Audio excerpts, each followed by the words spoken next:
Pawn's drunk. Am I the prettiest? Pawn's drunk. Am I the baddest mofo low down around this town? Pawn's drunk. Well, who am I?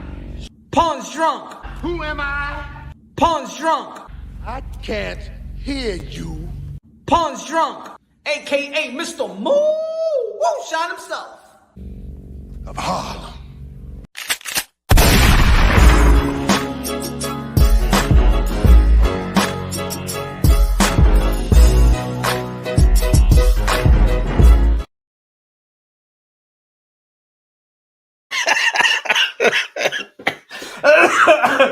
What up? What up? You already know this is Punch Drunk Boxing, aka Mr. Moo Shot himself, aka el adobo de sazón, el borracho, el pastor de boxeo. Ladies and gentlemen, first and foremost, God bless each and every one of y'all. God bless each and every one of y'all. Man, fourth quarter of the sport of boxing is coming through. And of course, the biggest fight, David Benavidez versus Demetrius Andrade. Co-main. Who they got in the co-main? Who got in the co-main? It's supposed to be a co-main. Jamal Charlo versus Jose Benavidez Jr. Well, we got also an undercard that's probably going to be in the undercard. Sergey Lipinets versus Michel La Salsa Ali Rivera. Yo, that's a good card right there, man. That's a good card. Hopefully we get Michel Rivera on the channel. See what's popping off and stuff like that. Sergey Lipinets, Michel Rivera in the 140-pound division. I believe that's a great fight for Michel Rivera. If he beats Sergey Lipinets, I think he's back in the rhythm of things in the 140-pound division. He just moved up, so he'll be back in the eyes and the minds of the people. Feel up in the building. Feel up, one of the members of Punch Drunk Boxing. If you want to become a member of Punch Drunk Boxing, just hit the link right now, man. Support the channel, support the grind, support the motivation of the channel. You know we everywhere. You know your boy Mr. Moonshine know how to grind and stuff like that. Pause in this boxing community. Support the channel, support the movement. Let's go, baby. Let's go. 50K in the building. What's good, man? Better days in the building. Coda. Gabriel Sanchez in the building. What's good, man? What's good? Y'all see the thumbnail, see the title. Y'all see the thumbnail. Y'all see the title. We're going to be talking about it. The Nightmare. Boo Andrade. The Nightmare. Demetrius Andrade. I ain't just talking about the Nightmare just if he beats David Benavidez. I ain't talking about just that Nightmare. I ain't talking about when the boogeyman upsets the monster, the Dominican monster, the Ecuadorian monster, the Mexican monster, David Benavidez, La Bandera Roja. I ain't talking about that Nightmare. It's bigger than that. So just like in New Jack City that says it's bigger than Nino Brown. It's big business. The Dominicans and Colombians have shown us the way. Yeah, man. It's bigger than we all thought. And I understand. Now I understand why my Mexicano don't want no part of Demetrius Andrade again next to Canelo Alvarez. I know why now. I know why now. But we're going to be talking about that. We're going to be talking about the CCI. We're going to be talking about that. Shout out to the best boxing fans in the world, the Mexicano. But I understand. They only got one little peak of the you know what I'm saying, in the end of the tunnel. They know that Canelo Alvarez, the king, El Rey, the boxeo, King Nelo, aka Cartelo, aka Cash Nelo, aka Payday, aka get the fuck out of him, man, needs a predecessor. We all know that Canelo Alvarez is not going to be here forever. We all know that Canelo Alvarez need a passing of the torch. We all know that. There's always been a Mexican star just like Julio Cesar Chavez when he passed the torch to Oscar de la Hoya, the 6th Division World Champion. And Oscar de la Hoya put Canelo Alvarez on the map to be an international superstar. Necessarily, he didn't fight Canelo Alvarez, but he passed the torch in another way to Canelo Alvarez and building Canelo Alvarez. If it wasn't Oscar de la Hoya and Golden Boy Promotions, Canelo Alvarez, I don't think would be where he's at today. He wouldn't be where he's at today because Oscar de la Hoya is still a relevant voice. Still a relevant voice when Canelo Alvarez, when they signed Canelo Alvarez and they took Canelo Alvarez from here to fool. But We all know also this. We all know this. And I know the Mexican people, the Mexican fan base, the Mexican boxing fan base understand this. They don't believe in Jaime Munguia like that. They don't believe that Jaime Munguia is the guy that you could pass the torch and he's going to just run and become a Canelo Alvarez. But they do believe in David Benavidez. But right now, their emotions it's like Julio Cesar Chavez and Oscar de la Hoya. They love Oscar de la Hoya, but it was time for him to face Julio Cesar Chavez. No, El Rey.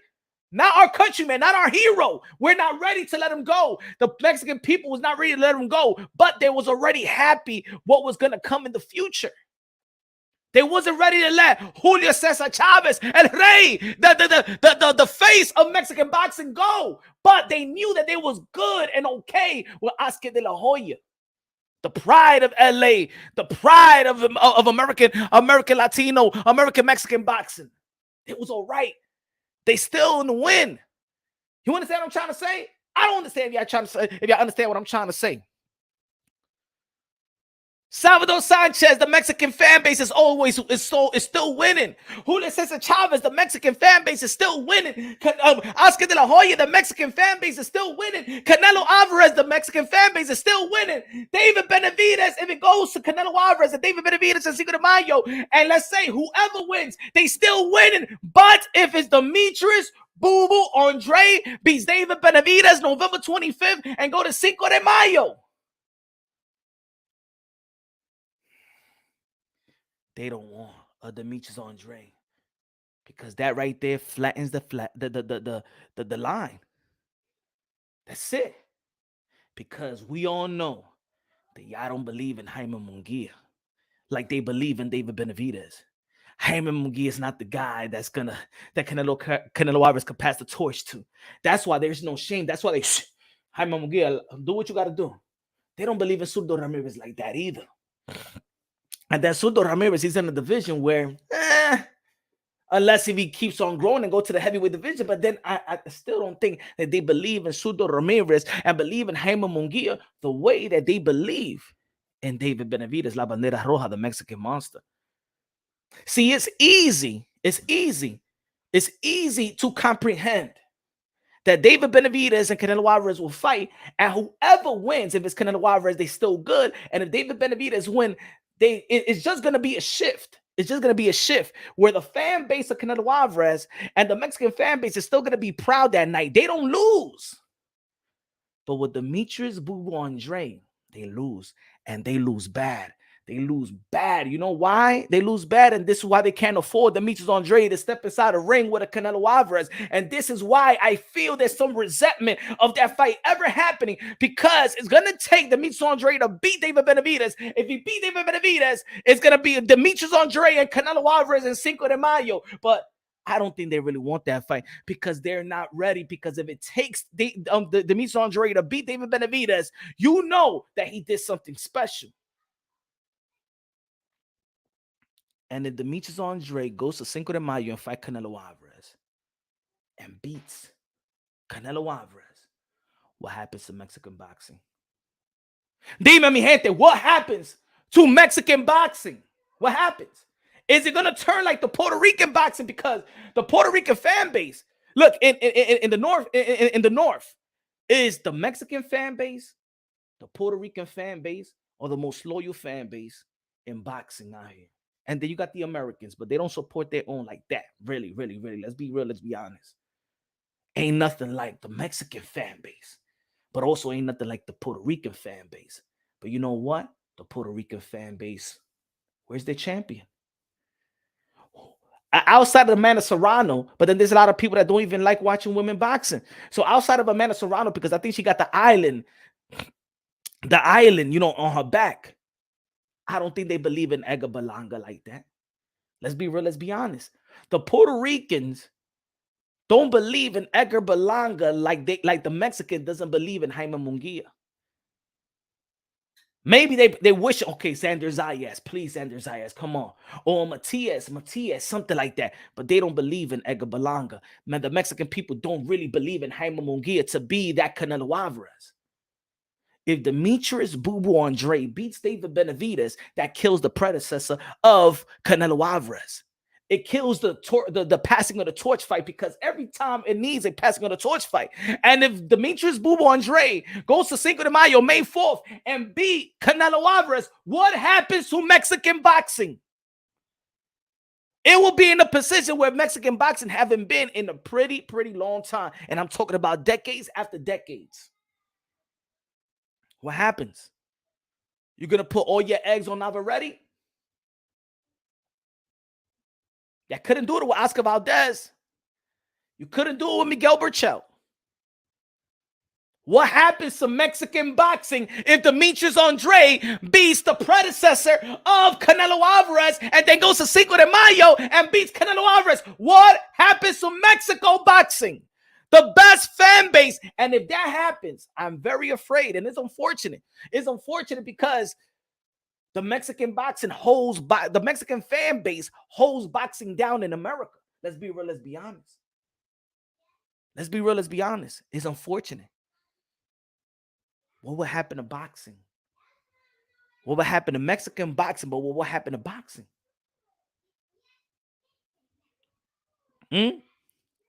Háblame, mi gente.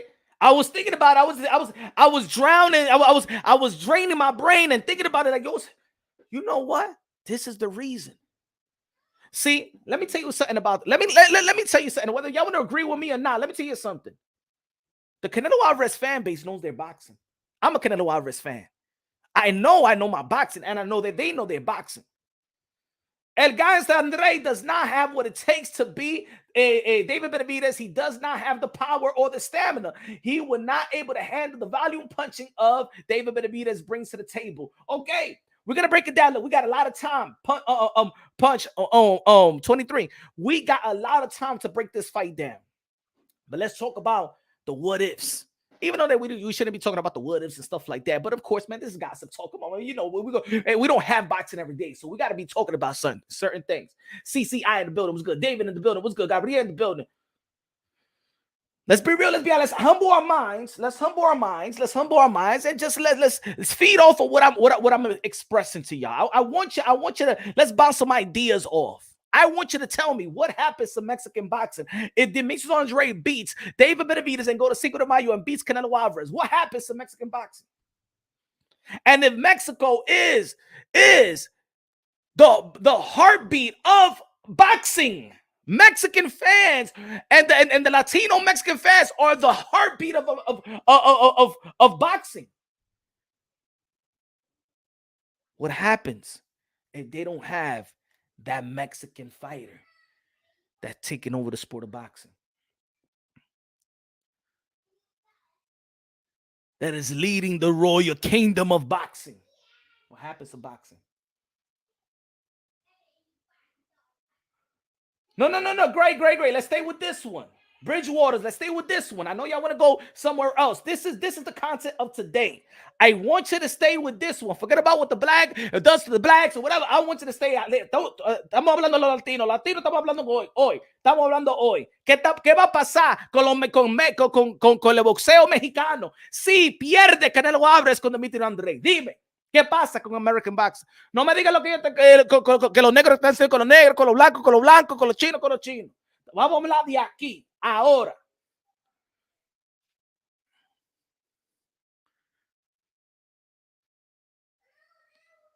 We know this, that the Mexican fan base, number one, that boxing is their number 2 sport. They love boxing. Let me tell you like this. The Canelo Alvarez fan base know their boxing as well. The David Benavidez fan base know their boxing as well, because boxing bleeds through it bleeds, it carries in their blood. Boxing, they know boxing. As much as y'all want to talk ish about Demetrius Andrade, si ustedes saben de boxeo, you know that Demetrius Andrade have a skill set to upset David Benavidez and Canelo Alvarez. No somos de boxeo. No somos boxeo. Demetrius Andrade have the skill set, the heavy bag to upset David Benavidez and Canelo Alvarez. Dime si yo estoy hablando de mentira. Dime. Ven. Háblame mentira a mí. Lie to me. Or lie to yourself. You don't want to envision it, but you know boxing. And this is why I could talk to y'all. Whether people want to agree or disagree, or people mad about what I'm saying or whatever. Let's be real, let's be honest. ¿Verdad? We know boxing. We know boxing. Demetrius Andrade has the skill set, the bag, the technical, the mechanics to upset David Benavidez and Canelo Alvarez. Let me know if I'm lying. Dime si estoy mintiendo. I don't want to, I wish I'm not talking about delusional people. Now, if you have Canelo Alvarez beating Demetrius Andrade, you have David Benavidez beating Demetrius Andrade, good pick. As a matter of fact, I believe that he'll be the underdog in both of those fights. So those pick or not, it's not like you're saying, but do you believe that he has the ability to upset both of them? Does he have the skill set? Yes or no?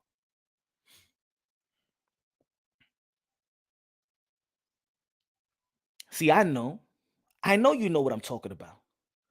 I know you know your boxing. Because the Mexicans, they love their boxing. This is their sport as well. So they know what they're looking. Whether they might not like it, he's a terrible fighter. Get the fuck out of here, man. You want payday. Toda esa vaina. Funny. But when it comes to the skill set, it's not a funny one. You know it and I know it. You know it and I know it. If you're a fan of your particular fighter, you know the strength and weaknesses of your particular fighter. I was a Mike Tyson fan. I didn't want Mike Tyson in the ring with David Tua, to be honest. If it was any heavyweight, not even Lennox Lewis was I was afraid of Lennox Lewis as a Mike Tyson fan. Is that the Holyfield? No, doesn't. I'm like, I went in as a fan saying, you know what, Mike Tyson's gonna beat both of them.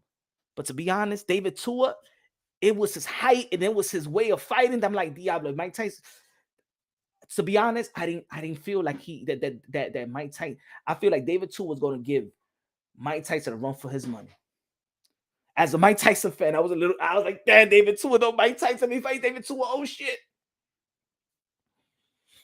Every fan base, you know, if you're a fan of that, look, regardless if you're a fan of boxing, but if you're a fan of that particular fighter, your favorite fighter, you know his strengths and weaknesses. You're not the person that's going to be like, oh, yo, he could do this. You know me? Look, I'm going to give you an example. I've been following Teofimo Lopez since the amateurs. Remember what I told you that Teofimo Lopez is going to outbox Lomachenko? Why did I say he's going to outbox Lomachenko? You know why? Because I know, I'm a fan. I know Teo.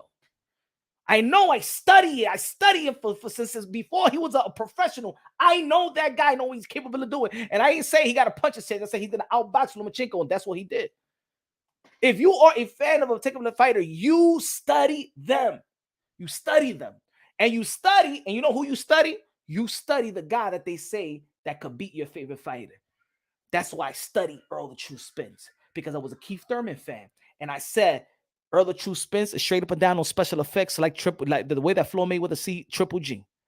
He don't got no footwork. He can't fight backwards. If you take away the jab, he's a reset. He's a cut and paste. He throws a jab, double the jab, and then he puts you with the shoulders. Want to go to the body, and if you make him reset, he does that same thing over and over again. I said that Earl Spence, he's just bigger and just accumulate punches. That's it. That's his specialties, but he's not really special. I've been saying that for years. And then when we saw a guy with movement, a guy with extra skills, an awkward fighter, you take it with a jab. I said it's easy. It's easy. If you ever listen to me, what I said about Earl the True Spence, you could time his jab. He's not the fastest. He's not the strongest. The way that Kell Brook was timing the jab on top, was countering on top of the jab.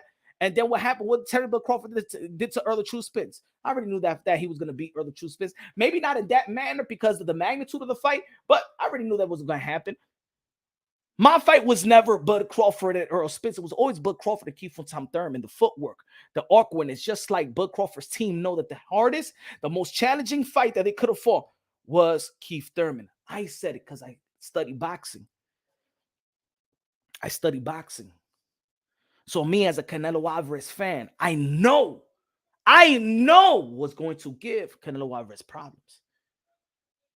Me as a Demetrius Andrade fan, I know what might give Demetrius Andrade problems. That's who you're a fan, right? You study your favorite fighters. You study the sport. You educate yourself. You watch tapes. You watch their growth from the amateurs, whether they went to the Pan American Games or the tournaments of the national and stuff like that, or the Olympics. That's your affair.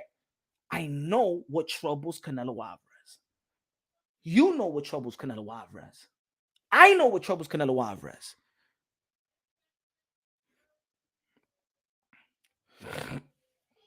Purdue Canelo is way too huge for Bud, not a real fight. Now, that's not a real fight. But it ain't over. What happens to Mexico boxing? I'm gonna tell you like this. It was never that Canelo Alvarez is scared of Demetrius Andrade. Is that they know, his team know, what I know, what matchmakers know, that at a particular time, it is not worth it to put that skill set versus Canelo Alvarez. Because if he takes a loss, it has to be respectable. It has to be a loss that his stock don't drop. Ladies and gentlemen, in the sport of boxing, fighters are not scared, but the investors are. Just like we may all be investors in whatever you want to invest in your life. You're not in it to take a loss, right? You're not in it to take a loss. Sometimes they feel like, it's not even worth it. Certain fight is not even worth it. It's not even worth it for him to fight for that title. Frank Martin, look at Frank Martin's team. They didn't even for a belt is on the line. They don't feel it's worth it for Frank Martin to fight Shakur Stevenson. Because getting Frank Martin, we'll get that down the line. This is a business. We're going to lose out of the investment. I already invested so much money on Frank Martin. He loses to Shakur Stevenson. Who was Frank Martin before Shakur Stevenson? Nobody. Who is he? Who is his fan base? Nothing. We got to start all over. Ladies and gentlemen, do you know how much it takes to finance a fighter?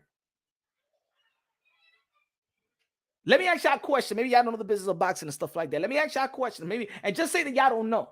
Do you know how much money it takes to finance a fighter all the way till you get them up to TV? I ain't talking about even a world title. I'm talking about TV.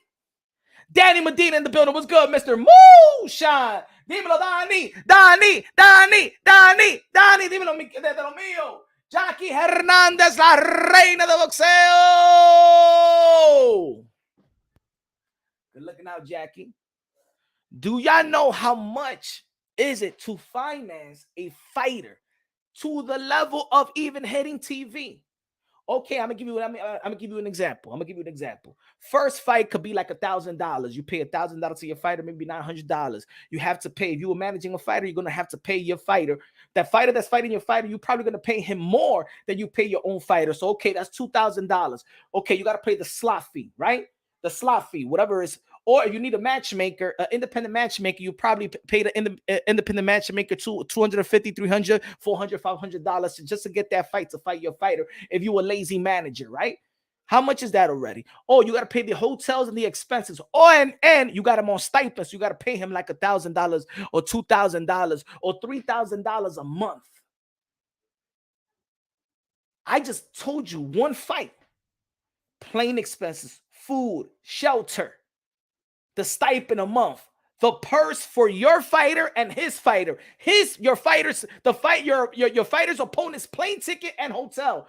That's the investment of building a fighter. And look, I just told you right now, that could be almost like $6,000.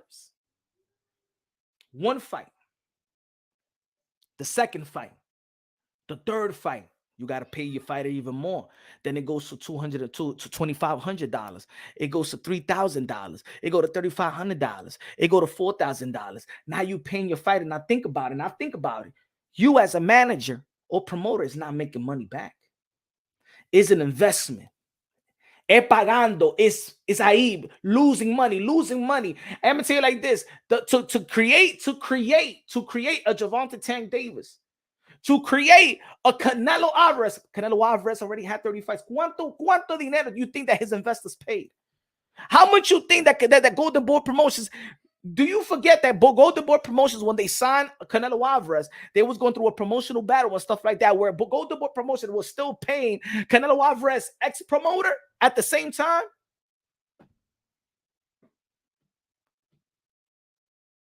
You think, and this is what I'm saying, I got to educate the people. Now think about it with 20 fights. How much money you think If Boots Ennis got already 30 fights, how much money was already invested in Boots Ennis?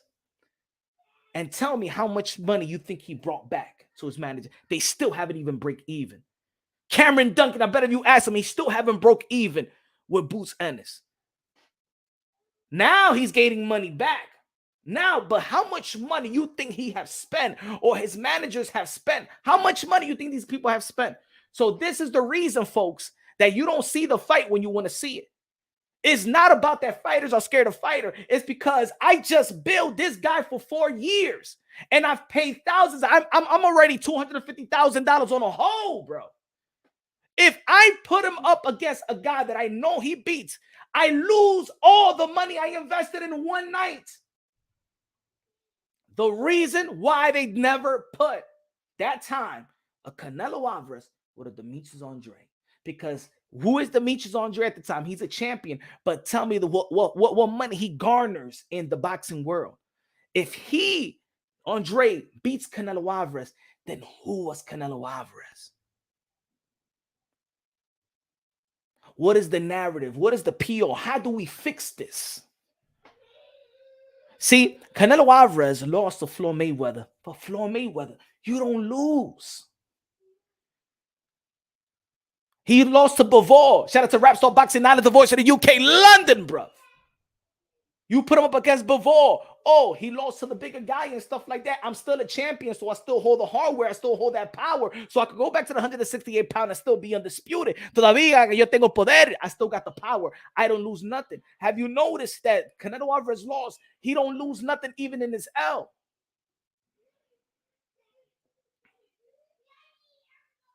I got to give it to David Benavidez' team because they're taking a high risk right now. David Benavidez' team is taking a risk that, to be honest, they really don't have to, because they know that they got to fight with Canelo Alvarez for May 4th down the line. This is why I'm also predicting. I'll be honest. I won't be surprised if David Benavidez pulls out. I won't be surprised if we hear that David Benavidez caught an injury and stuff like that. I won't be surprised if David Benavidez go, I got the new COVID. I won't be surprised. Do you know how much David Benavidez' team stand on losing to Demetrius Andrade? It's not about that they scared of Demetrius Andrade. It's that the opportunity to fight Canelo and make all that money back to what they have invested in David Benavidez.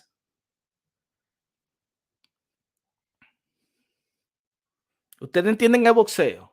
It has nothing to do. And I understand that it's easy for the boxing community. It's easy for the boxing people to be like, he's scared of him. He's scared of that. He's scared of him. He's scared of that. It's not that Frank Martin is really scared of Shakur Stevenson. It's that their business handlers are afraid and scared of losing out the investment. They can't even gain nothing back. What have they gained back from Frank Martin? Nothing. He loses Shakur Stevenson. That's it. They lose everything that they have put. Earl Spence lose out on Frank Martin. Charles Edward Cheese in the building. Queso. Right of the storm in the building. Dímelo, mi hermano. Filipa. Con el queso, American queso, Swiss queso. De todo. Estamos vendiendo aquí en the market. I'm going to tell you, ladies and gentlemen, smash the like button like you smash your shorty, whether you like it or not. David Benavidez loses to Demetrius Andrade. He just doesn't lose.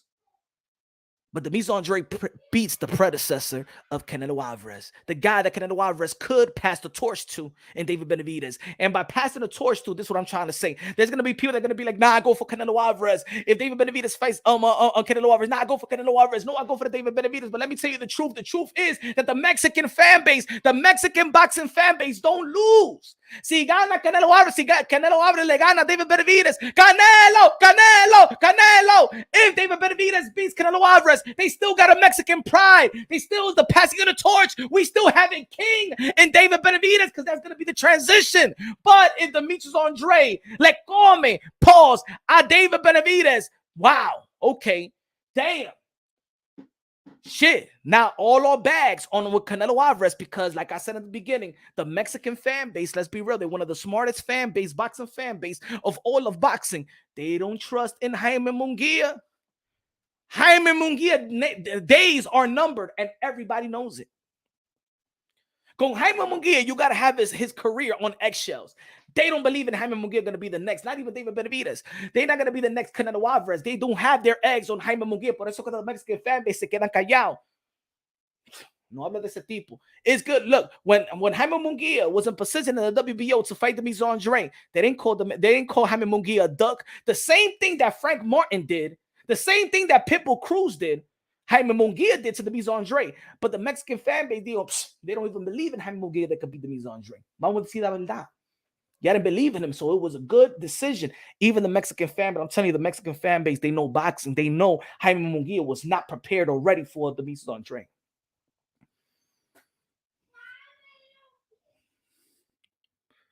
Ladies and gentlemen, you know it and I know it. This is boxing we're talking about.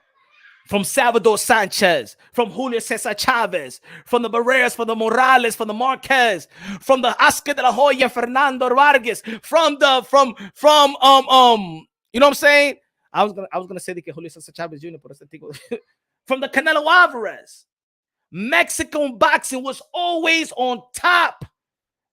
They always had a hero. He's a hero. If I look inside myself, I will always be a fan. So what you are. Pero si pierde David Benavidez, who Canelo Alvarez is going to pass the torch to? They're not going to. You think the Mexican people want him, Canelo Alvarez, to pass the torch to Demetrius Andrade? Y'all not ready. Y'all not ready for Canelo. Yo, if David Benavidez loses to Demetrius Andrade, y'all not ready for Canelo Alvarez to go. If Canelo Alvarez says I got one more fight, then the Mexican fan base is going to be like, no, Canelo, no te vayas. ¿Por qué? ¿Con qué tú le vamos? ¿Qué te vamos a tener? Con Jaime Munguía. Es una porquería. Yo no quiero estar con Jaime Munguía. No te vayas, Canelo. Please, no te vayas. David perdió con que te enfocar en Jiménez. El payday de Demetrius Andrade. No te vayas, Canelo. No tenemos a nadie.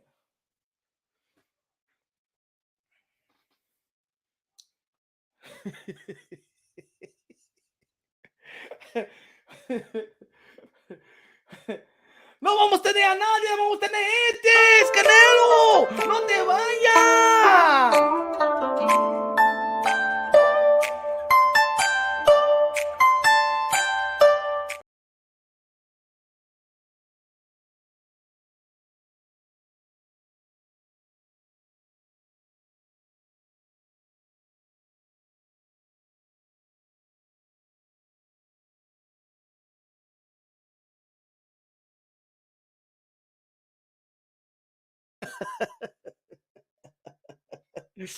And I'm ready.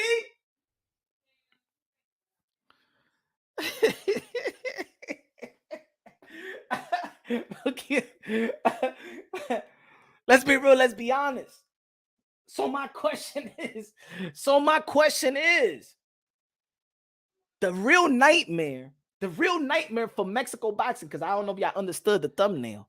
The real nightmare for Mexico boxing, just not the nightmare for David Benavidez or the nightmare of Canelo Alvarez.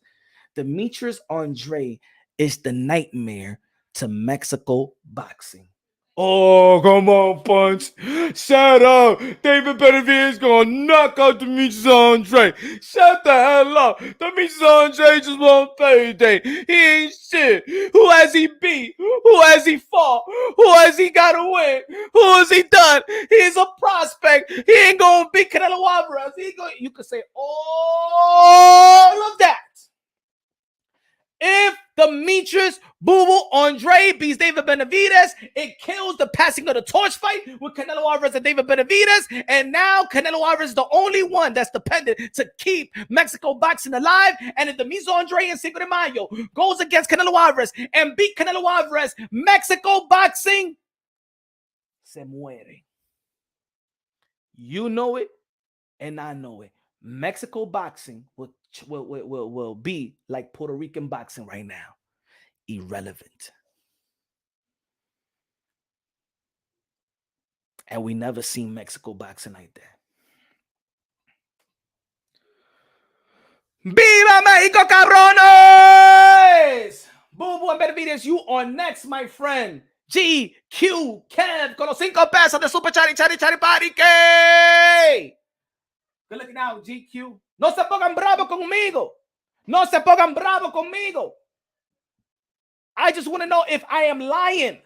Let me know what will happen. What will happen? We all know. I know the pulse of the boxing world. I do this every day. I'm in this boxing community 23 hours a day. Y cuando estoy durmiendo, I'm still thinking about boxing. I've been to every event. From looking at the fan base of the Filipinos, looking at Canelo Alvarez fan base, looking at how people see Floyd Mayweather when he's around there, looking at how people see Caitlin Plant when he's around there, lo blanquito, lo negro, lo mexicano, lo Puerto Rican. I see the Puerto Rican fan base. Ain't nothing like the Mexican fan base, the Puerto Rican fan base. Haven't go to the UK, but I can't wait to go to the UK.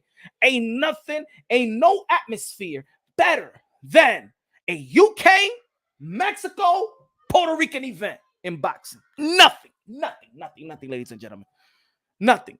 And maybe, and I'm gonna include the Irish, because the Irish, they know how to fucking support their own as well. But the Irish don't got their fighter like that. It is nothing like the Mexican fan base. It is nothing. When they got a Puerto Rican star, ain't nothing like it.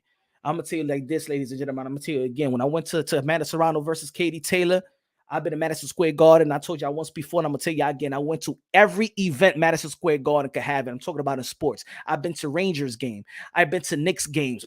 So many Knicks games. I've been to college game. I've been to the Big East games. I've been to high school games. I've been to Harlem Globetrotters games. I've been to the clown shows, the circus. I've been everything that it has to offer in Madison Square Garden. In terms of sports, I never heard a pop like on Amanda Serrano and Katie Taylor. Eso era even talking about it gives me goosebumps. If anybody was there, I never heard a pop like that. I've been around in WWE. I've been around when John Cena comes out. I've been around with The Rock. It comes out. I never heard a consistent pop. I ain't talking about just a pop because shit. Stone Cold pop. It looks like the roof is about to come out. It looks like the roof of Madison Square Garden is about to come out. Matter of fact, I've been there when Hulk Hogan and Ultimate Warrior tag teamed. I've been there in Madison Square Garden. But a consistent 30 minutes. I never heard it that loud with Amanda Serrano and Katie Taylor. It was awesome. Got to give credit to them ladies, and it was a sold out crowd. I ain't talking about they put like a little black blanket, you know what I'm saying? So people say that it was sold out, but it wasn't really sold out. Madison Square Garden was sold out with Amanda Serrano and Katie Taylor. And the Irish and Puerto Ricans, when they collided, oh my God. And then after that, you go to the bar, oh my God. It's una belleza.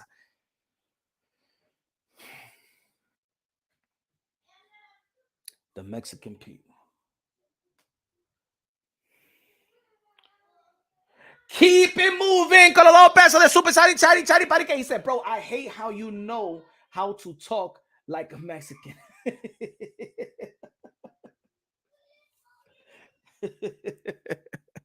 Gracias por los 2 pesos. Necesitamos a Canelo que le gane a Demetrius Andrade. ¿Por qué? Si David Andrade le ganas a Canelo, del boxeo de nosotros se muere.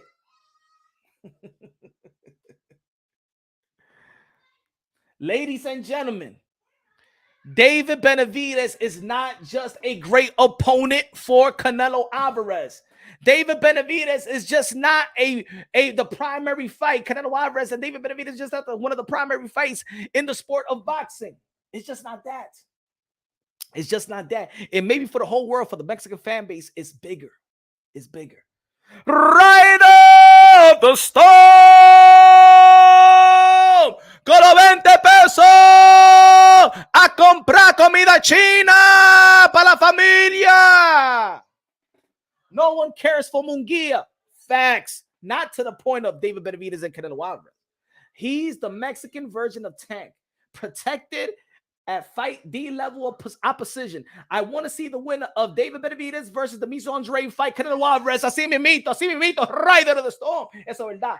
If David Benavidez pulls out versus Demetrius Andrade, hope Canelo says to both F you and fight Bud then more. No. I don't want to see Bud and Canelo Alvarez. Yo no quiero ver esa estupidez, mi hermano. Yo no quiero ver eso. Good looking now. But I understand. To be honest, if people keep talking about, oh, Benavidez and Canelo, Benavidez and Canelo, the business hand is going to be like, yo, we got to strike right now because Demetrius Andrade, he got the skills and talent, got the toolbox to actually upset the card. And we understood what happened last time. We understood when we had AJ and Deontay Wilder. And then here comes Andy Ruiz to throw the monkey wrench. Demetrius Boo Boo Andrade has all the capability in throwing the monkey wrench on Canelo versus David Benavidez, and we know that. As much as people want to pretend that Demetrius Andrade is a horrible fighter, you know it and I know it. He has every capability in throwing the monkey wrench on the Canelo Alvarez versus David Benavidez. Dime que yo estoy hablando mentira, mi gente. Good looking out, Rider of the Storm. Appreciate you, my brother. Ya aquí con la bandera de República Dominicana.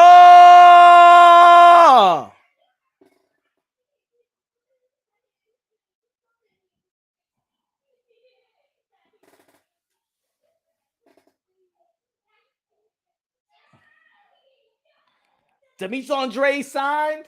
David Benavidez signed. The fight is good to go. November 25th, Las Vegas, Nevada. Demetrius Boo Boo Andrade versus David Benavidez. David Benavidez, La Bandera Roja, the Mexican monster, the Ecuadorian monster, the Dominican monster, versus the boogeyman, Demetrius Boo Boo Andrade. Yes. Lalo Ramon said Andre getting slept, worst fighter. And if he don't get slept, how about if he sleeps David Benavidez? How about if he beats David Benavidez? What you gonna say, Lalo Ramon? Lalo Ramon, dime. Ramon, Roman, dime. Si Andre le gana a David Benavidez, what you gonna say? Or it ain't gonna happen. No. Si le gana, porque we don't know. We don't know who's gonna win. We could predict everything we want. We don't know. That's what we're gonna watch. If Boo Boo beats David Benavidez, who's gonna be the favorite to win, Canelo Alvarez or Demetrius Andrade? If Demetrius Andrade stops David Benavidez, who's gonna be the favorite to win, Canelo Alvarez or Demetrius Andrade on Cinco de Mayo? If Demetrius Andrade beats David Benavidez, do Canelo Alvarez finally fights Demetrius Andrade? Yes or no?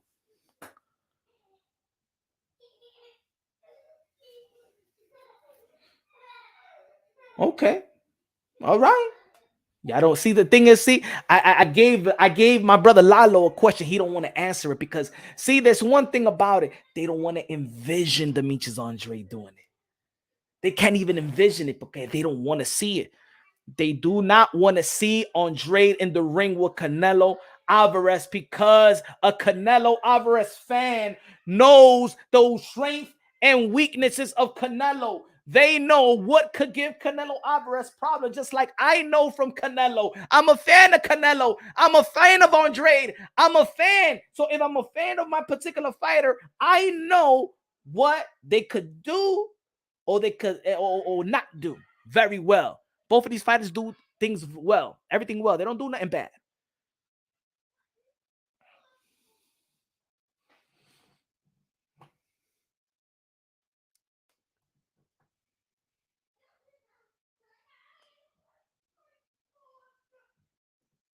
When they announced Canelo for the winner, nobody wants to fight a quick southpaw. Nobody. Barrios, Cruz, Hector Garcia are in D level, and Ryan is a potential A level, but I could see C level. So now y'all capping right now, but it's cool. Crying to the media that he's getting it set up because Floyd was trying to make the fight. Oh, y'all talking about something else right now.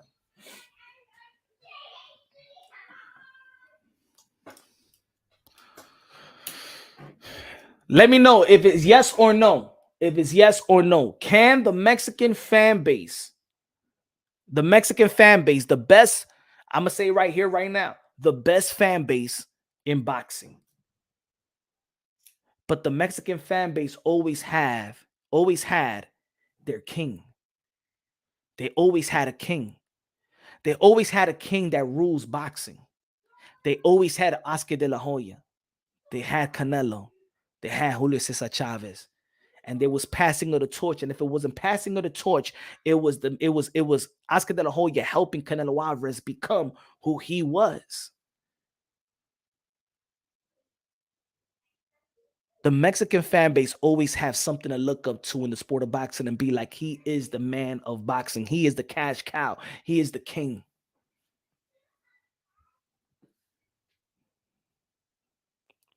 And they okay. I'm telling you, look. You're gonna see this because look, even the Mexican fan base have collided as well. The Mexican fan base have collided. You know, we hear a lot of divisions going on in the YTBC. We hear a lot of divisions about race, but the Mexican fan base are so big that they also could be divided as well.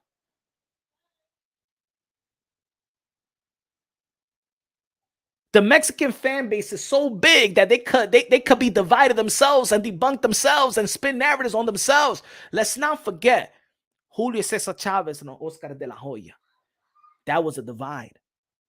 It was a divide of the Mexican people. It was a divide of the old and the young. It was the divide of the American Latinos and the Mexicans that was born in Mexico.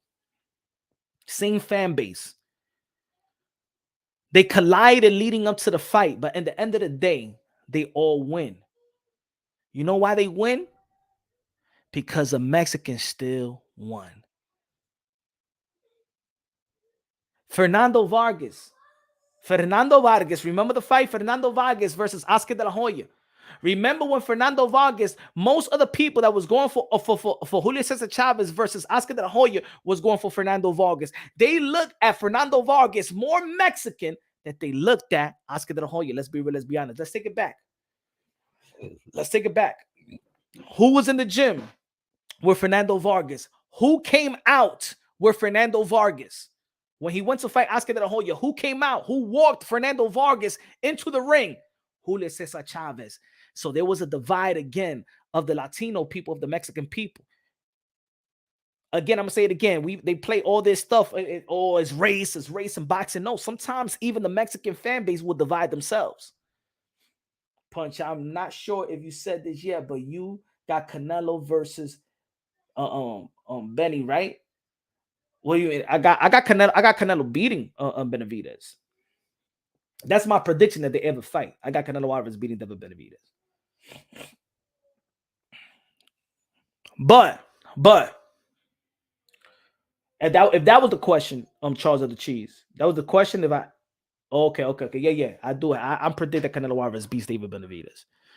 I just think that the styles mesh. I think that Canelo Alvarez will attack that body like crazy. I think David Benavidez squares up too much for a style like Canelo Alvarez. I don't even think hard thinking about that fight because of the styles. I think that David Benavidez gives and presents everything that Canelo Alvarez likes and wants. But remember Fernando Vargas and Oscar de la Hoya, there was a divide. But in the end of the day, whoever wins, Mexicans always win because it doesn't matter if Fernando Vargas would have beat Oscar de la Hoya. Vice versa. We know that Oscar de la Hoya beat Fernando Vargas. The Mexican people still win in the end of the day. They're still celebrating at the end of the day. They're still going out in the arena and going to the casinos and going back to the hotel and celebrating like they won.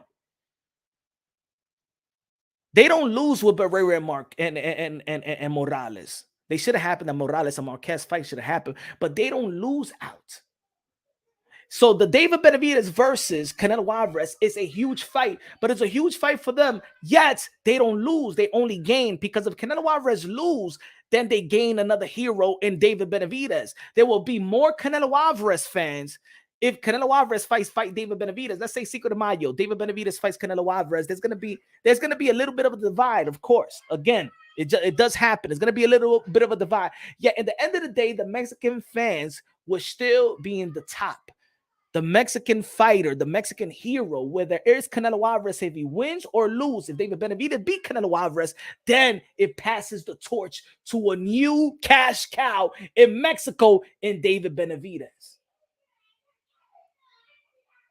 This is why this fight is bigger, more threatening than what we think, especially for the Mexican fan base. Because if Demetrius Andrade beats David Benavidez, he is beating the predecessor. He is beating the guy that Canelo Alvarez is supposed to pass the torch to. Because we all know that Canelo Alvarez is not going to be here forever. And David Benavidez is strong, young, and is young enough to carry the sport for 7-8 more years if he is that great.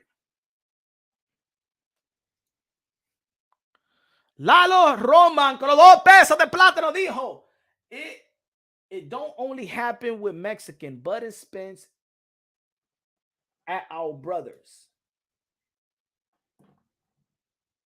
Pero vamos a hablar at the end of the day. The thing is, at the end of the day, that Bud and Spence can't carry the sport. Spence can't carry the sport and Bud can't carry the sport. They can't do what Canelo Alvarez is doing. They don't have the fan base. They don't have the support to carry a sport.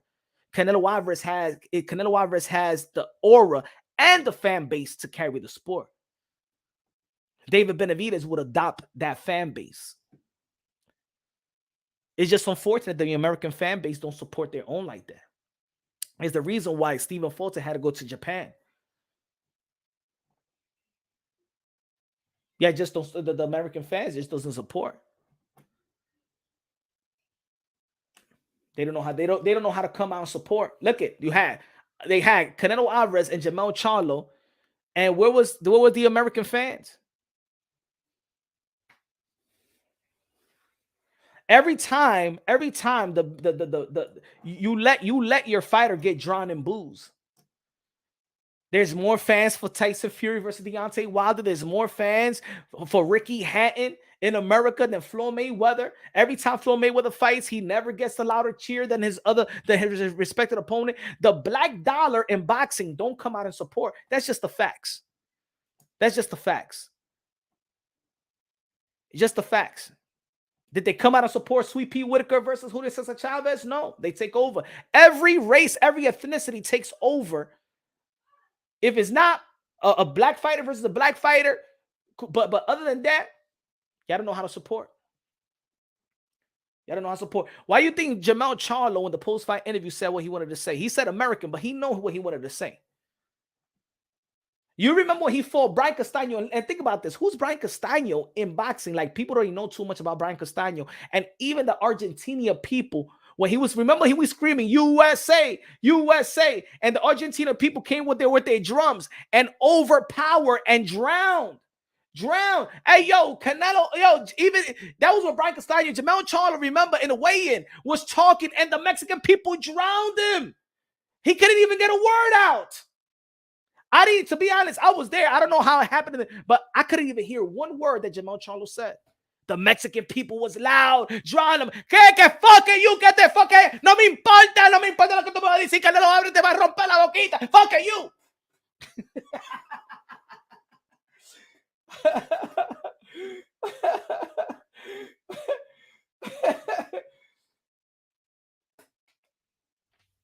That's the real.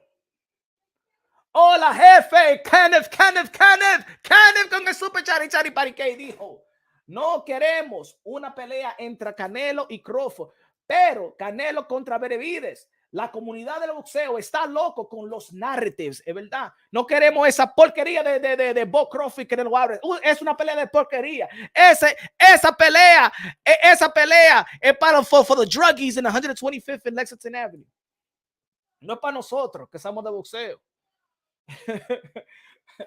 Facts, man. We don't want to see that garbage. Bud Crawford and Canelo Alvarez. Bud Crawford, deja de estar haciendo come mierda. Oíste, tú estás como un lambón ahora, Bud Crawford está como un lambón ahora. Es verdad, así como Bud Crawford, the 3-division world champion, pound for pound #1, 2-division undisputed, is acting like a pure lambón. If you know what lambón means, if you Spanish, ese tipo es un lambón ahora. Ay, dame, give me Canelo Alvarez. I want the Canelo Alvarez retirement check. I want the pension plan. I want a 401k and stuff like that. If you didn't save your money, pues vete de aquí, maldito bon. Tú eres un palomo. Asking for Canelo Alvarez like that. Get the fuck out of here, man. Como le dijo a Demetrius Andrade.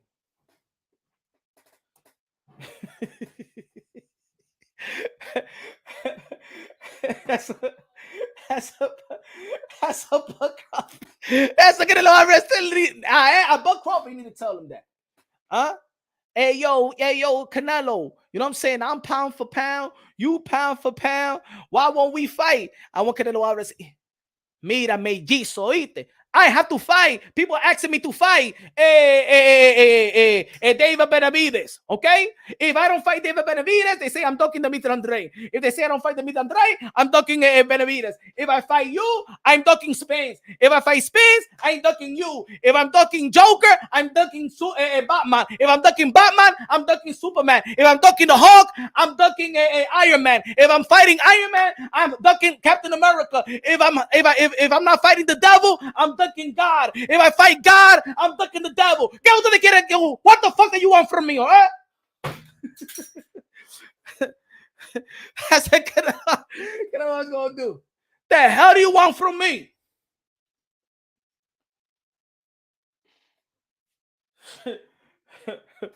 If I'm fighting Goliath, I'm ducking David.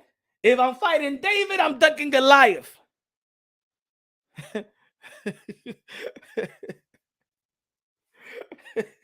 If I'm beating up pussy, I'm ducking dick.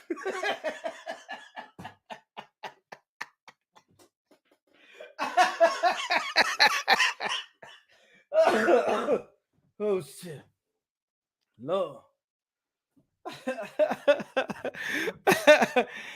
Sorry, it's a Christian show. Perdóname, Dios. Guido, what's good, Guido? Shit. Canelo, I don't know what to do. Dime, Canelo, what's happening to you? Can you imagine Canelo Alvarez there going when he goes to a therapist or something like that? What's happening, Canelo? I don't know. That the boxing word pressure. What happened? Pressure. Pressure me. What happened? Talk to us, Canelo. Talk to us, Saul. What is going on? Nothing is enough. What do you mean about enough? Nothing is enough. Look, I'm in 4th division, you champion. I'm in 4th division. Super middleweight undisputed. I'm king. I'm rey of this boxer. I done it all. I give the people what they want. Good show. And still, I had to fight him. If I don't fight him, I had to fight her. If I had to fight this and pressure. Pressure.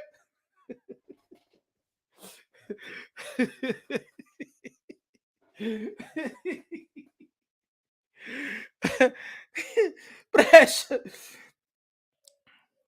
Look, slow down, Canelo. Slow down. Just tell us piece by piece. Tell us what's going on now. Okay. I went the other Saturday. I fought Jamel Charlo. Jamel Charlo, undisputed. But ese tipo me tenía miedo. He didn't want to fight. Huh? And I tried my hardest to give the people what they want to see. I knocked him in the 7th round. But these motherfuckers didn't want to fight me. Coño. Hey. Now people say I could have cut the ring off. They want to say if I was good enough and I was great enough, I should have stopped him. But he's running, okay? I no go wrong. I no track and field. I go no running. I am boxer. I'm fighter.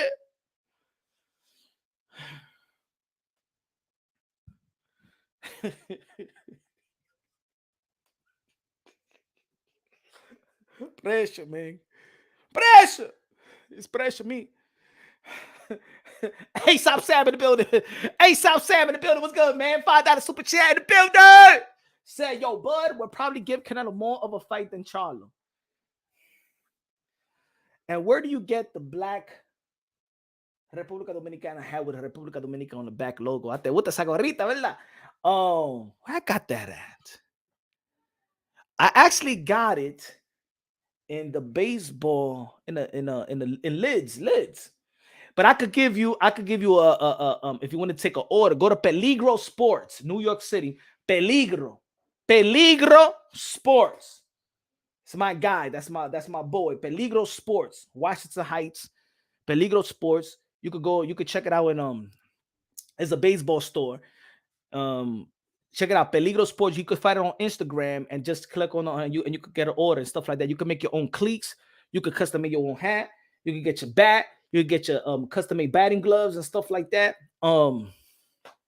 So yeah, you could customize uniforms if you want a little softball team or whatever like that. Peligro, like danger. Peligro Sports.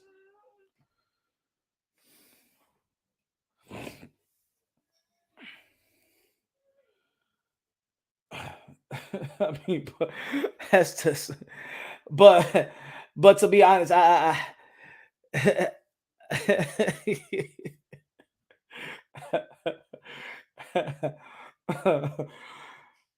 but man, he's under pressure. Pressure. To be honest, I never seen any great. That's why I give so much credit to Canelo Alvarez, because to be honest, I think he's been critiqued and I think there's more narrative around Canelo Alvarez than even, to be honest, there's more narrative around Canelo Alvarez and there's more shame narrative on Canelo Alvarez and more pressure on Canelo Alvarez than Floyd and Manny Pacquiao put together. I mean, I lived the two generations of the Floyd Mayweather and Manny Pacquiao and the Canelo Alvarez shit, because we never shamed Floyd Mayweather to fight Andre Ward at 168. We never shamed. We never said, yo, Andre Ward and Canelo and Andre Ward and Floyd Mayweather are 2 pound for pound fighters. They're the 1 and 2 in 2012. You know what? How about Ward? How about you fight Floyd Mayweather? Floyd Mayweather, how about you fight Ward? We never said that. We never put pressure on that. That was unrealistic. We never did that. But with Canelo, we're saying that people are shaming Canelo Alvarez, that he's ducking. First, it was that he was cherry picking Bivol. Who the fuck cherry picks Bivol? Who cherry picks Bivol, bro? But for Canelo, oh, he's cherry picking Bivol. Really? Really? So Canelo Alvarez has to face now the big bad wolf, the young, hungry, the Mexican monster, and David Benavidez, undefeated and stuff like that. Former champion, never lost. But y'all want to shame him with Bud Crawford, the 147-pounder. So he has to accommodate the welterweight and the super middleweight. Like, y'all not even saying, like, yo, he needs to fight. He got to fight David Benavidez. Oh, he needs to fight Demetrius Andrade if he wins. That's realistic. What y'all saying is he got to fight David Benavidez, and if he don't fight David Benavidez, then Bud Crawford. Yeah, everybody is mad that he picked and cherry picked the 154-pound undisputed champion. But y'all shaming him now, and y'all saw how it went. But y'all shaming him to fight the undisputed at welterweight. Y'all want the smaller guy, and then people gonna be like, "Oh yeah, but I'm gonna tell you like this: Bud Crawford will put up a better fight than Jermell Charlo." That's easy for us to say now. That's easy for us to say now. Ain't nobody thought that Jermell Charlo was gonna come out flat like that. It's not even in his character. So to be honest, we all were surprised at the approach of Jermell Charlo. People in boxing was not surprised that Jermell Charlo lost to Canelo Alvarez. People were surprised at the approach. But now, it's easy to say, I'm saying like this. Well, you know what I'm saying? Canelo, Bud Crawford will put up a better fight than Jermell Charlo. You don't know that. We don't know that. We don't know what happens when Canelo Alvarez land that one punch right there to the rib. What Bud Crawford is going to do? You think that Bud Crawford is going to be like, yeah, let's fight? We don't know that. He's moving up 3 divisions up. We don't know that. We ain't never get punched in the face by no Canelo. It's different. We could tell something different about Canelo Alvarez when he punches. If Jermell Charlo said, "I wish I would have rehydrated more," because he can't rehydrate more. He's already fighting 168, moving up weight. He didn't. He didn't. His body was not designed to keep on fighting at 168. So what makes y'all think that Bud Crawford is going to fight more than Charlo? No, you know what I think? That maybe you know what's logical? That yeah, he might take a risk, but he'll get knocked the fuck out in 5 rounds. Okay.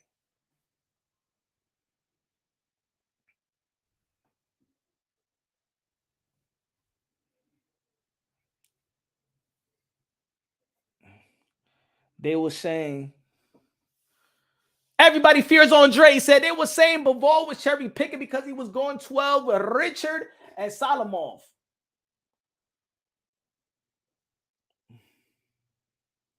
Floyd showed his bet with Bivol, but how?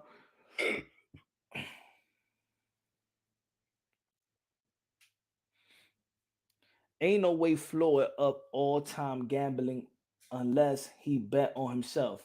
Now, we all know that Floyd Mayweather's one of the most disciplined fighters in boxing history. That was all for show. They get him eating McDonald's y toda esa porquería. Nah, he was just that right there for me. He was advertising McDonald's.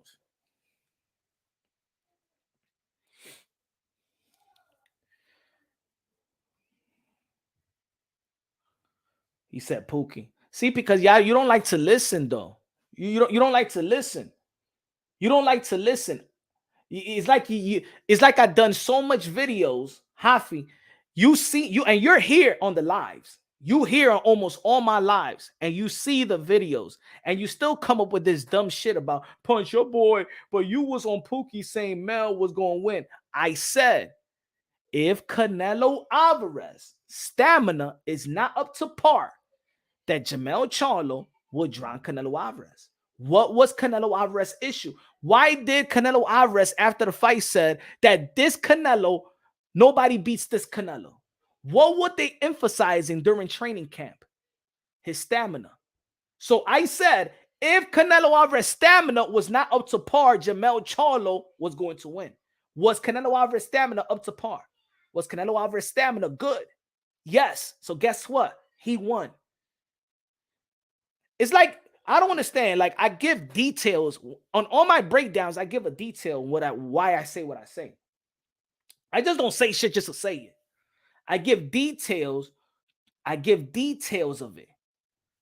I do videos of it. I even did the technical breakdown of Jermell Charlo and Canelo Alvarez. And I say it again. If Canelo Alvarez stamina is not up to par, he was going to lose to Jermell Charlo. That's what I said. But guess what? Canelo Alvarez's stamina was awesome. It was great. To the point where he was just standing in between rounds.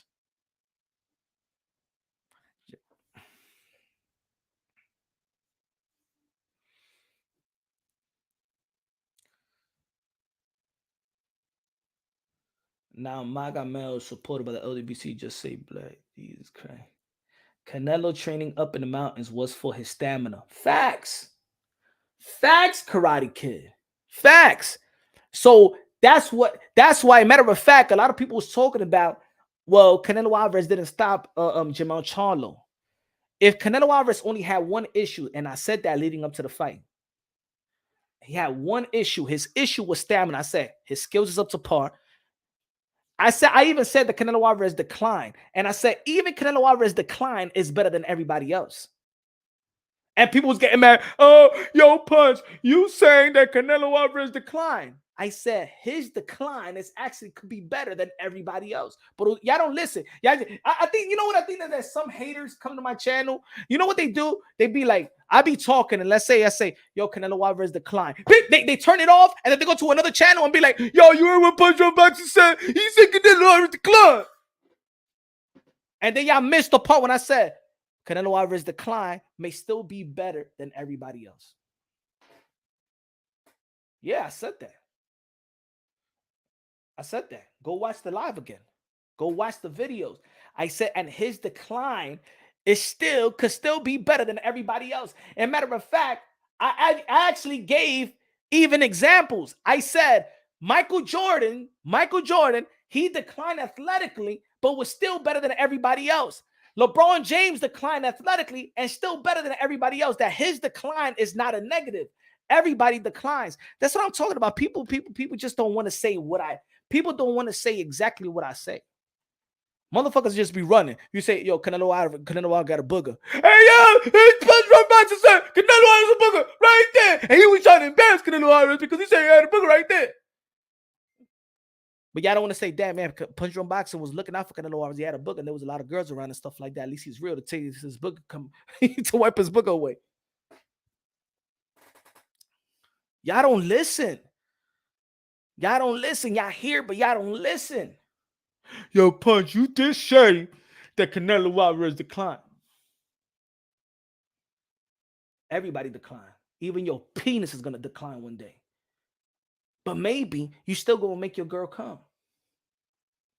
And maybe you're going to have a better licky-lick game, in the punani game. But even your penis is going to decline, bro. Everybody declines, bro. The smart athletes, the best athletes, are the ones that make adjustments. I said this before a long time ago. Sometimes there's people that chase their younger selves.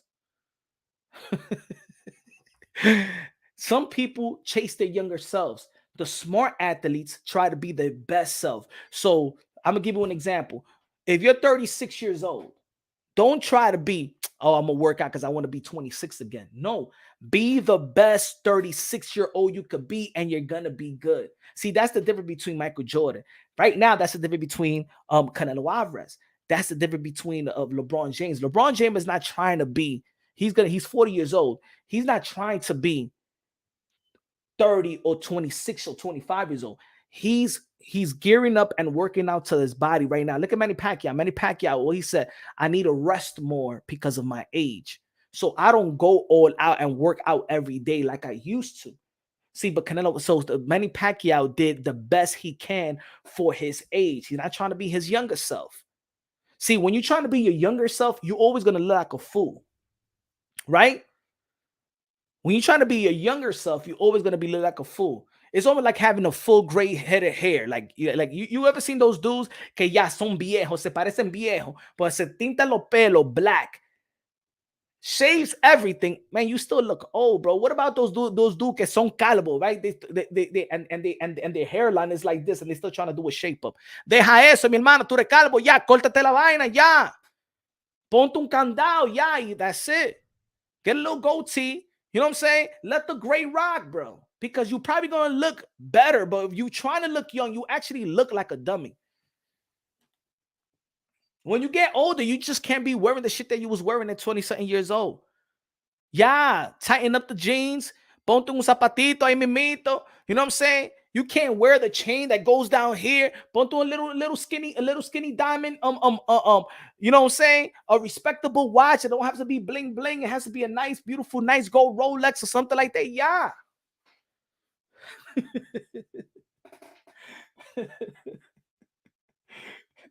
Don't chase your younger self, because you're going to look like a fool at the end of the day. And the young girls is going to notice that. You're going to look more of a fool trying to be old, looking young, trying to get young chicks. Right? You're going to look dumb. They be like, yo, and you talking about fucking Nas and Nas, the Nas album and stuff like that to a 27-year-old that just want to play Little Baby and shit like that. What is that? You're gonna be playing, you're gonna get a young chick, trying to play DK R. Kelly. They're gonna be like, ew, nah, baby, this album is good. You ever heard the R album? What? That's just gonna smack you in the face. Stop trying to act your age, be your age. The best thing that you could do when you're getting older is just stay relevant. Stay relevant with the time. Stay relevant with the news. Know what's out there. Stay, be on your car. Put some high 97 here and there and stuff like that, so you just can know, so you won't be like a fool out there not knowing what the hell is happening. But just stay relevant with the time. But don't try to be your younger self. It's not gonna work. You're gonna look like a fool. I'm gonna say it like that. You remember back in the days, you used to wear them 3X, 4X t-shirts and stuff like that. Don't do that right now. Don't do that right now. Don't do that.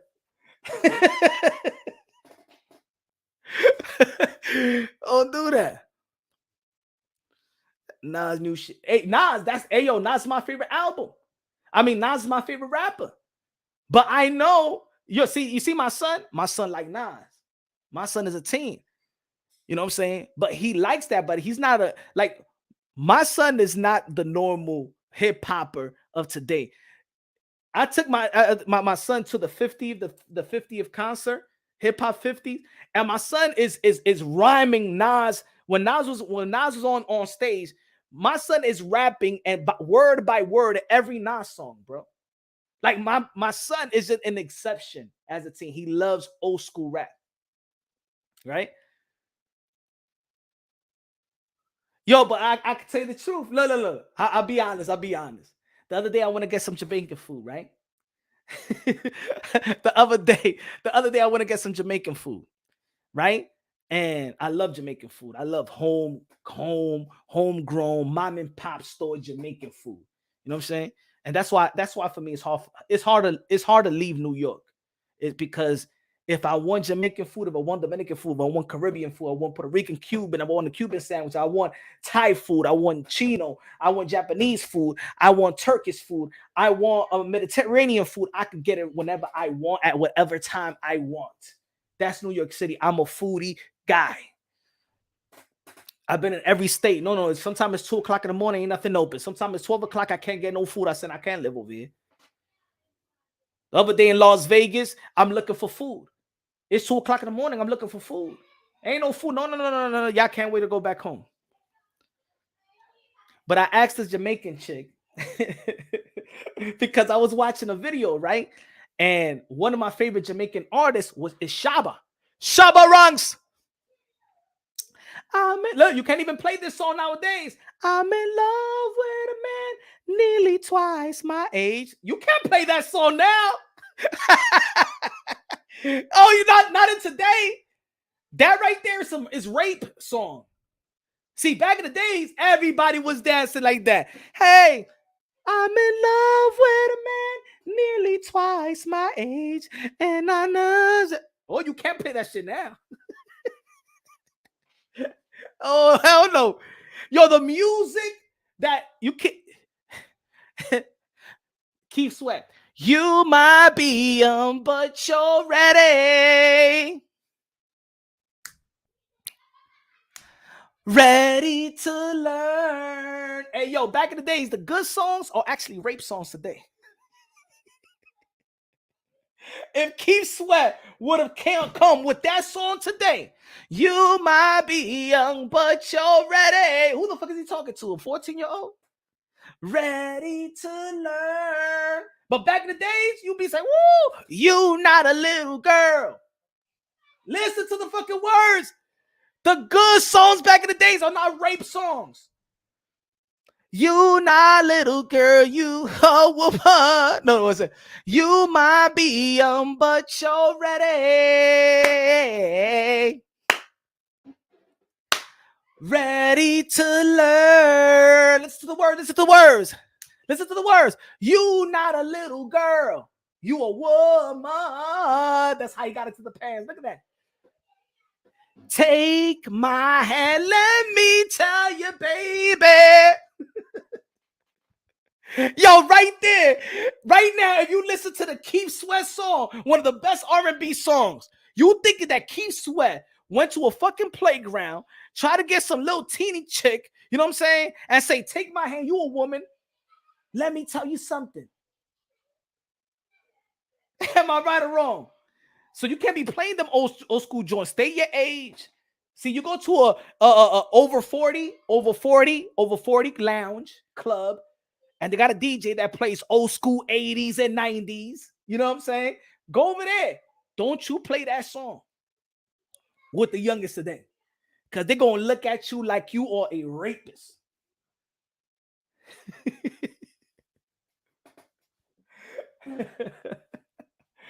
But put it this way. I went to the Jamaican spot. Boom, look like your ass, boy. What do you want to eat, man? And I told the woman I was watching YouTube. I was watching Shabba Ranks, you know what I'm saying, his recent performance and stuff like that live. That motherfucker know how to perform. And I said, she said, I said, you go. She said, I said, what you gonna do this weekend? She goes, oh no, I'm gonna go wild. It's my birthday. I said, you're gonna go wild, man. You're gonna be listening to Shabba Ranks. She goes like this, Shabba Ranks? How old you think I am? I said, no, I like Shabba Ranks. Oh, he's so old. He's somebody that's my mom listening to. And then I caught myself. I said, God damn. Shit, I'm getting older by the damn day. Sometimes I don't realize that, damn, I'm getting old. I'm talking about Shabba Ranks. She moved on. She not even on Shabba Ranks. She don't know who Shabba Ranks is. She look at it. She look at Shabba Ranks as some old guy. And I'm like, she said, how old are you? I said, you know, stop playing around. You know what I'm saying? Nah, just like sometimes I like listen to old school jam and stuff like that.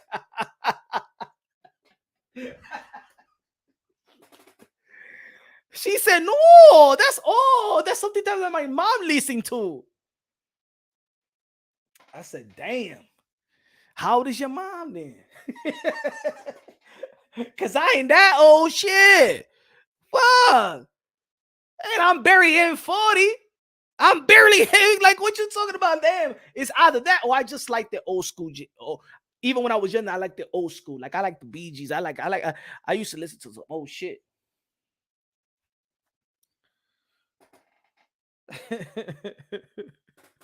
He said punch stuck. You know why? You know why? No. I gotta be honest. No. Feel it. I ain't. When it comes to music, I can't lie. I just can't get jiggy with these sheets. I can't get jiggy with the new shit. To be honest, I can't. And you know what's the worst thing? Spotify. Because I just got my playlist. Look. I can show you my playlist, yo. As a matter of fact, you know what I'm gonna do? I'm gonna put my playlist on the community. Look. Let me give you playlists that I listen to. Hold on. I ain't gonna get flagged. Look at the library. Look at that. Look at my playlist. Look at my playlist. Look at my playlist. I call this playlist heartbreak. Sometimes I want to drive and I want to hear. I want to feel heartbroken. Look at that. Look at that. I even like the Keisha Cole. Look at that. Look at that. Look at that. Carl Thomas. Look. I even like Whitney Houston. Look at that. I miss you, Aaron. I miss you. I'm talking to you, baby. And sometimes I get into my. I call it salsa con fuego. Sometimes I call it. Look at that. Sometimes I'm on my salsa shit. You know what I'm saying? Like a Mark Anthony. Mark Anthony is my favorite salsero. I go all day. You know what I'm saying? That's salsa con fuego. I gotta be honest. I gotta be honest. Hold on. And then when I'm in the gym, not with the gym, when I'm in the track, that's my playlist. That's my playlist when I lost all that weight. Look at that. Boom. Boom. Look at Rocky. I got all the Rockies. I be thinking I'm Rocky out there. Then.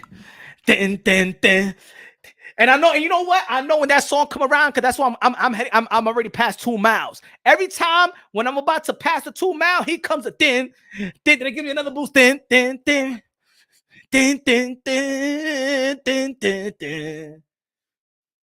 I don't got no new shit, to be honest. I don't know who's popping right now. I don't know what little is popping right now. Because, you know, all the rappers have Little Wayne, Little Baby, Little Poppy, Little Cuckoo, Little Mommy, Little Shishi, Little Cuckoo, Little Shabambang, Little Bambang. I don't know who's the best little right now.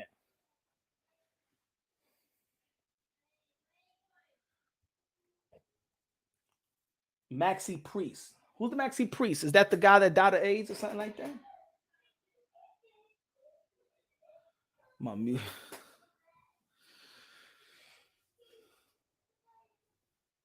Yo, I even got look. Hold on. I even put in my hold on.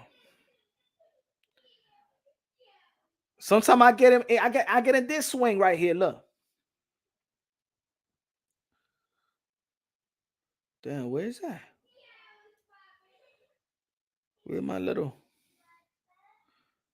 Where's my 70s music? Somebody took my 70s music out? Oh no, it's here.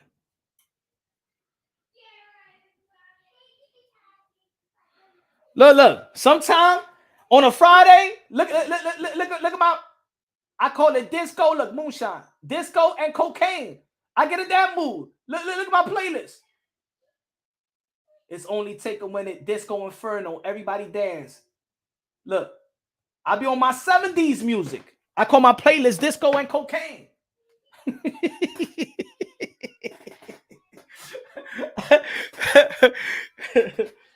Papa was a Rolling Stone. I lost in touch with American hip hop a long time ago. Me too. I don't know what's out. I don't know what's out, to be honest. Like somebody be like, yo, Punch, did you hear that Meek Mills and Rick Ross new joint? Yeah.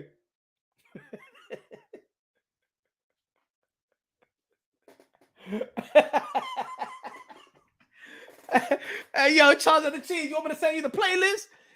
Disco, cocaine, moonshine.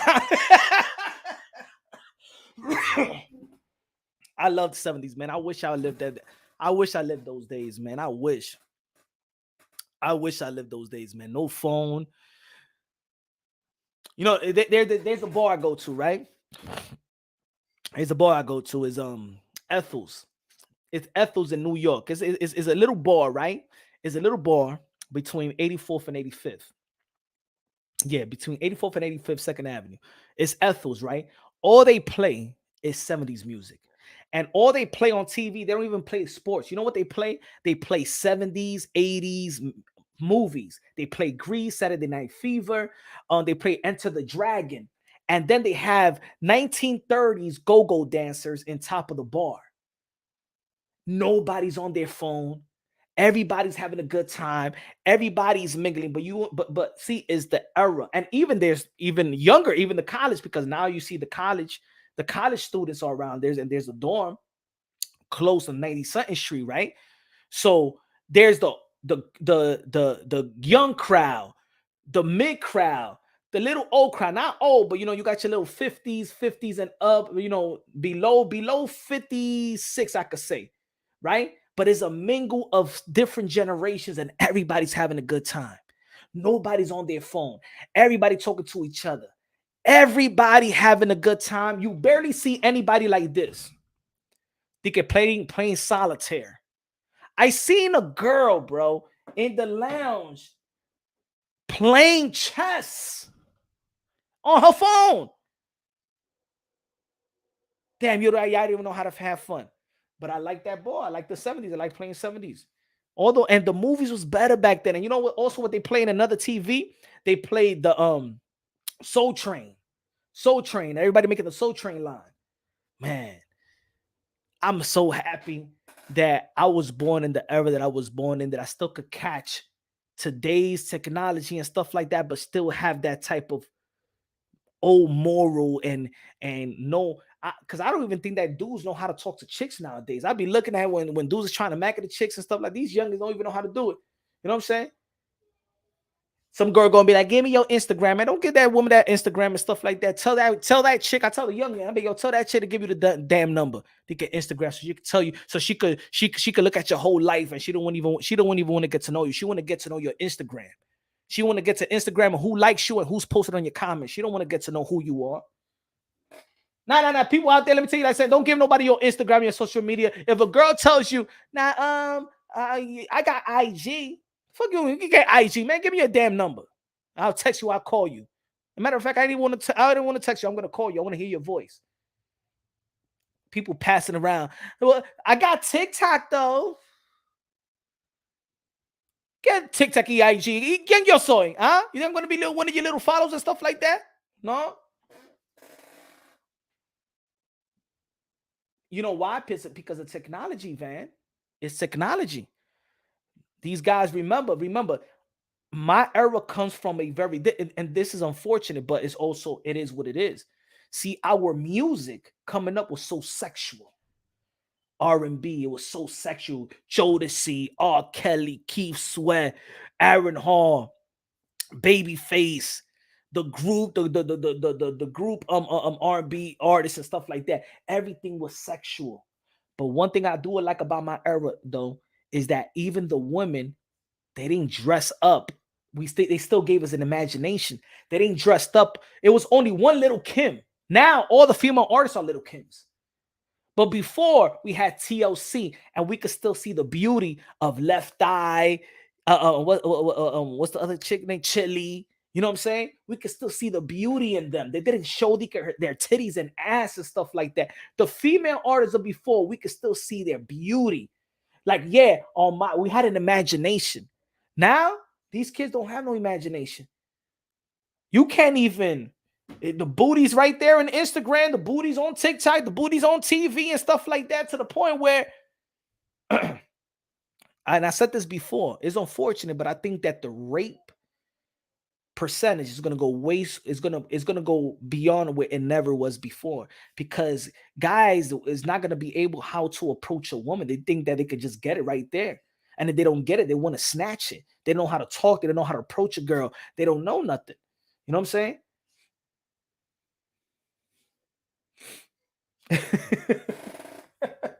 Jackie said, Jackie said, oh, nah, I need your social media to see who be commenting under your stuff, because that's who you fuck with. Nah, get to know him naturally. Look, because Jackie, if he's going to lie, he's going to lie. Is regardless. If he's going to tell the truth, he'll tell the truth. Don't get to know people through a social media, because you might get the wrong impression. Maybe it's not is what it is. Yo, remember, Jackie, social media is also a perception for most people. Think about it. How many people you know that you put your bad days on social media when you're going through tough times? I know people that when they're not working, they lost their jobs, they leave social media. They return when they're doing good. People don't want to post when they're doing bad or when they're struggling or when they're going through stuff. They want to post when they're doing good, they're having a good time, happy all the time, when they're in shape. How many people you know post their belly when they're not in shape, but when they're in shape, they post their belly? You know what I'm saying? You want to get to know people and give them a chance to so for you to get to know them, and then and them to get to know you, because social media could be a perception. I'll give you an example. I got Punch Drunk Boxing, right? Punch Drunk Boxing IG. I don't put nothing in my private life. That's Punch Drunk Boxing. I give the people Punch Drunk Boxing. I don't give them Eddie Gomez. I don't know all these strangers. I give them Punch Drunk Boxing. I don't give them Eddie. I give them my boxing content. I give them my interviews. I give them my boxing take, and that's Punch Drunk Boxing. Now, if I want people to get to know me on social media, then it'll be just strictly Eddie and stuff like that.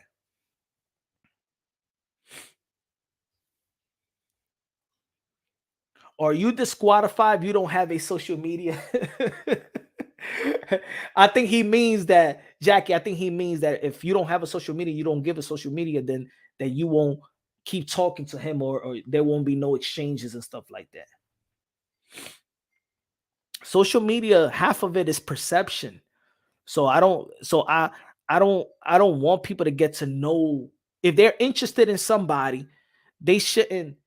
You know what I'm saying? Don't get to know them through social media. You're going because you're gonna be talking to somebody, and then you're gonna see another how he acts on social media. But sometimes we don't know why they're in social media. There's a purpose on being on social media as well. Maybe they're trying to sell whatever they're selling. Maybe they're selling themselves. Maybe they're selling a product. Maybe they're selling a content. You know what I'm saying? So you can't. I see a lot of people trying to get to know each other through social media. You know what I'm saying? Sometimes it's not even healthy for a woman. I'm gonna give you an example, right? And I know this from experience, even with men, right? Men, men, how do you feel when you're looking at a girl, or let's say a celebrity or athlete, a female athlete or whatever, somebody that you like, damn, she pretty, damn, she cute, you like, and you follow her on social media, and then she start posting a picture of her kissing a guy, her new boyfriend, you be like, because see, people even in social media like that imagination. They like the feeling that they could get, they have a chance to get to you, because that's as close that you could get to somebody, right? You leave a comment on there, you leave a like on it, you know what I'm saying? You hoping that you get a reaction and stuff like that.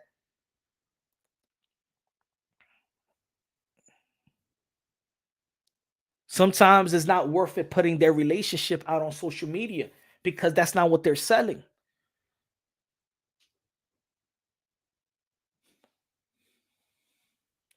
Jackie said, no, no, if she likes you, she'll give you the number, which don't happen often.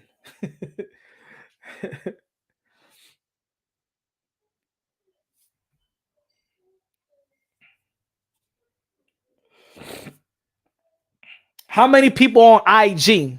Let's be real. How many people on IG you post something and you might not get the likes or the viewership, but then you post something on your story and you find people that you didn't thought was following you follow you, right? It's a whole different, right?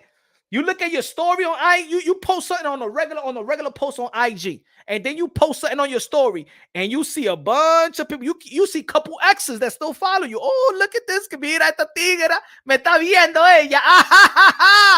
Tú todavía me quieres, ¿verdad? How many people? How many people? Let's be real. Let's be honest.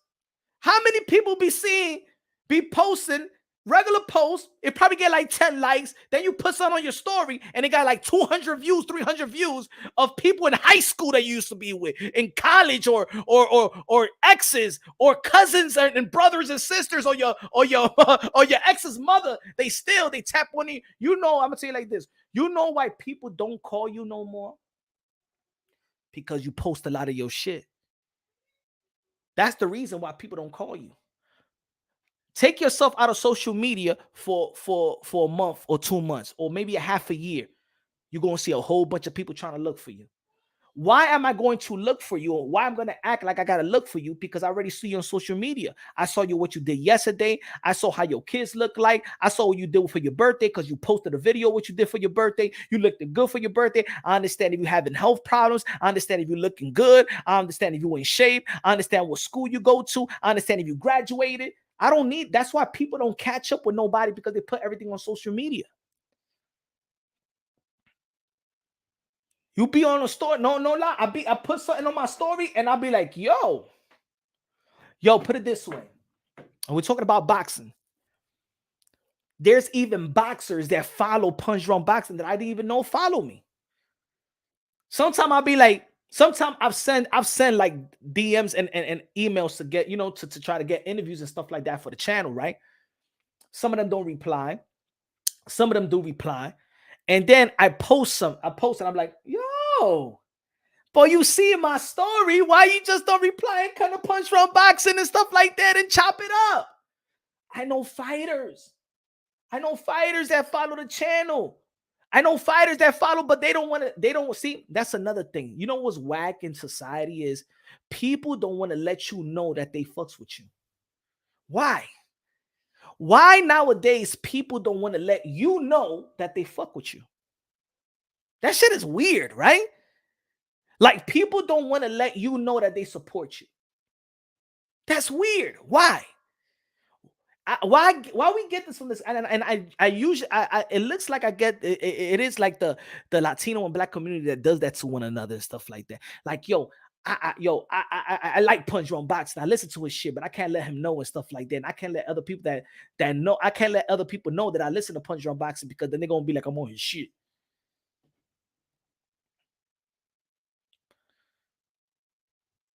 Why? You ever noticed that? Why people don't let other people know that they rock with you?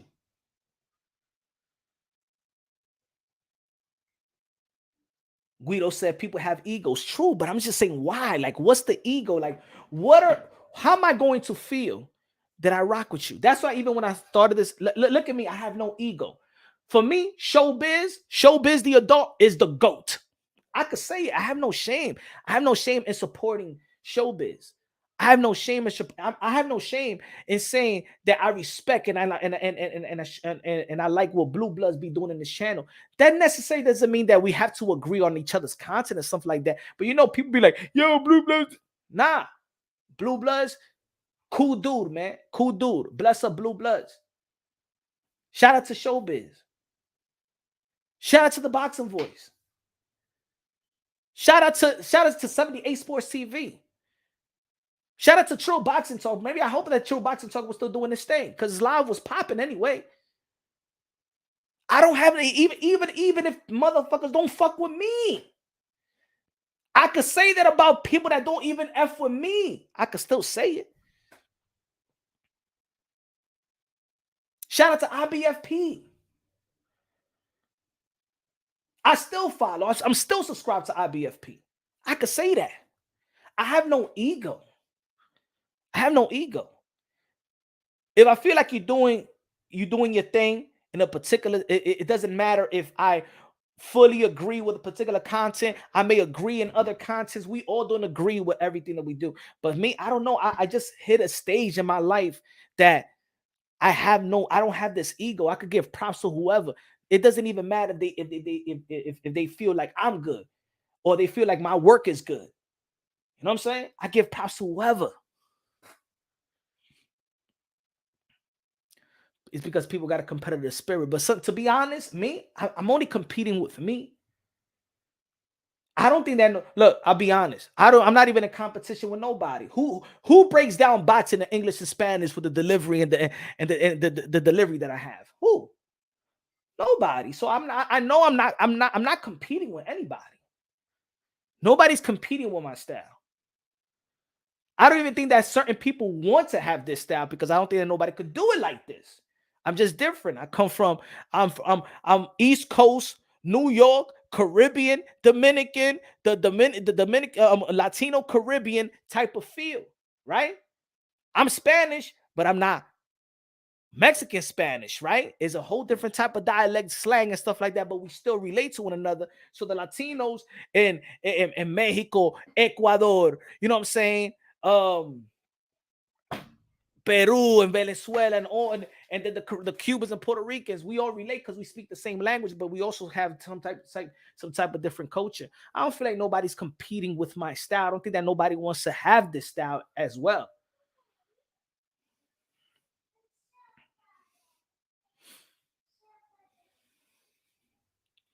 But people got ego, man. I think that ego is becoming too dangerous now. People have ego with perception too.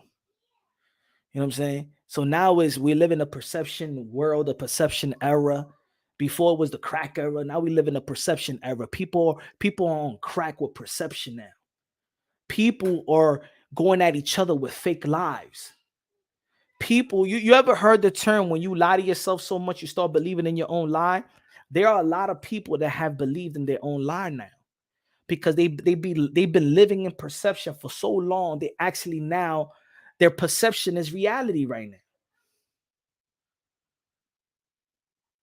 Good looking out, Max Santana. I appreciate that, my brother. Charles said, my guess is that people miss things in life, develop insecurity, and then, as a great Chappelle says, can get over themselves. And you know what I'll add to that, Charles.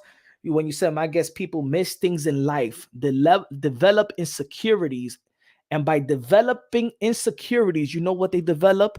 A perception of themselves that they always wanted to be. And you know what social media does? It gives you that. It makes you create the person that you wanted to be in your real life. In social media, it's easy. I could give a perception in me in social media that I have a lot of money, that I'm great, that I'm healthy, that I'm in good shape, that I get it like that, and stuff like that. You could create that perception. You're insecure, and but if it wasn't for social media, then you have more people more depressed and stuff like that. But social media sometimes even helps them. How many times you meet people and be like, oh shit, I thought you was like that. Oh, no, no, no, you just photogenic. Pero esta tipa no es tan buena, de verdad. Oh, she just know how to throw pitches good, but she ain't know that. And the same thing vice versa. Vice versa. I've been in the bars when the girl had a date, and then I was I was sitting next to a woman that she got on a date. She met the guy in Instagram, and he came in the bar, and she didn't even want to get next to him. And I said, because she kept on mumbling and mumbling with the bartender and stuff like that. This motherfucker, fucking liar. And I say, you all right? I said, look at this picture. And she showed me the picture, right? She showed me his Instagram. He said, do you believe that that's him? And this guy, no lie. Yo, in his picture, he looked at like 25 years younger, right? This guy, no lie, was like You know them. You know them people that right here, they can look all skinny, but then right here, ese tipo look, he was Bomac. Matter of fact, he was Bomac. And shout out to Bomac, they free Bomac up. He was Bomac. And then I say, yo, man. And she said, never again. Never. Yo, she was so furious because maybe she was talking to this guy for a while and she thought the guy was cute and all that stuff. Pero ese tigre, even I was like, damn. She was so mad because she felt like that she found at least somebody she had chemistry with or something. She just didn't like the way that he looked. You could be photogenic and stuff like that. Catfish the hell out of him. But the thing is, that was him. It's just that he was, you know, the way sometimes you take angles with your pictures, you might look different. You might look different. And that's what I'm saying. You only gonna take pictures of your best self. Boom, boom. I dare all the ladies that put a bunch of pictures of them without makeup and stuff like that. When you wake up in the morning and be like, I'm up, I'm tired, I don't want to go to work. Y tírate una foto.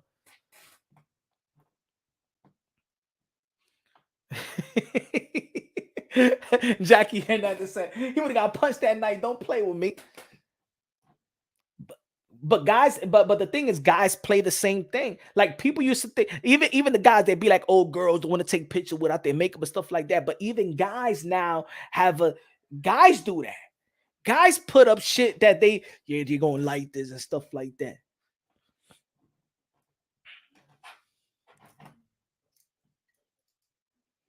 I'm telling you, people are living perception. That's why it's even good to go out there. If you're looking for somebody, man, go out there. Go out there, look for it. Don't look for it on social media. Look for it. Go out, have a good time. Have a good time. And if you catch something, you catch something. If you don't, you don't.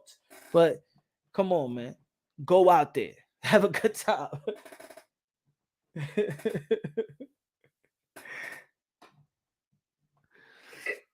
To be honest, I don't think nobody's ugly though. He said ugly people. I think there's somebody for everybody. I think people are attractive. I think God don't make ugly. I don't think God makes ugly. I think people make themselves, but it hasn't do with looks and stuff like that. Mira, es photogenic. Mira Clarissa Shields. Clarissa Shields, esa foto en ESPN no me gusta. Pero la otra, pero yo la vi el otro día. Yo vi a Clarissa Shields el otro día. Ella estaba más buena. El otro día. Por esa foto de ESPN with the half naked photo that she looked like Antonio Tarver with a wig. No me gusta eso.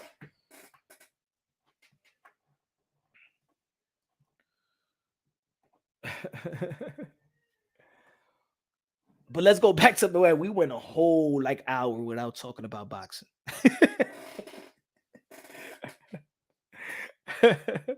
With a whole hour. But I was saying this. David Benavidez versus Demetrius Andrade is a good fight. I think it has a great undercard, potential undercard. Co-main event is Jamal Charlo versus Jose Benavidez Jr. On the undercard, it has Michel Rivera versus Sergey Lipinets. I believe that's a great matchup. That's a great matchup. I give a lot of credit to Michel Rivera getting back in the ring with somebody that he could potentially lose to. And Sergey Lipinets hasn't been demoralized in the 140-pound division. Yes, Boots Ennis beat him in 147, but he understood that wasn't, that wasn't his division. But I think a Michel Rivera versus Sergey Lipinets is a good fight. I like the card already.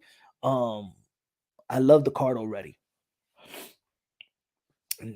Life said that's a fantastic card. That is a fantastic card right there. And they still trying to secure a Ray Vargas fight. Not a Ray, it's a Ray Vargas, Ray Martinez fight. I believe so. I got Benavidez. I don't see Andre winning, Karate Kid says. I think it's a 50-50 fight. Y'all already know who I'm pulling for. Y'all know I'm going for Demetrius Andrade. That's my guy.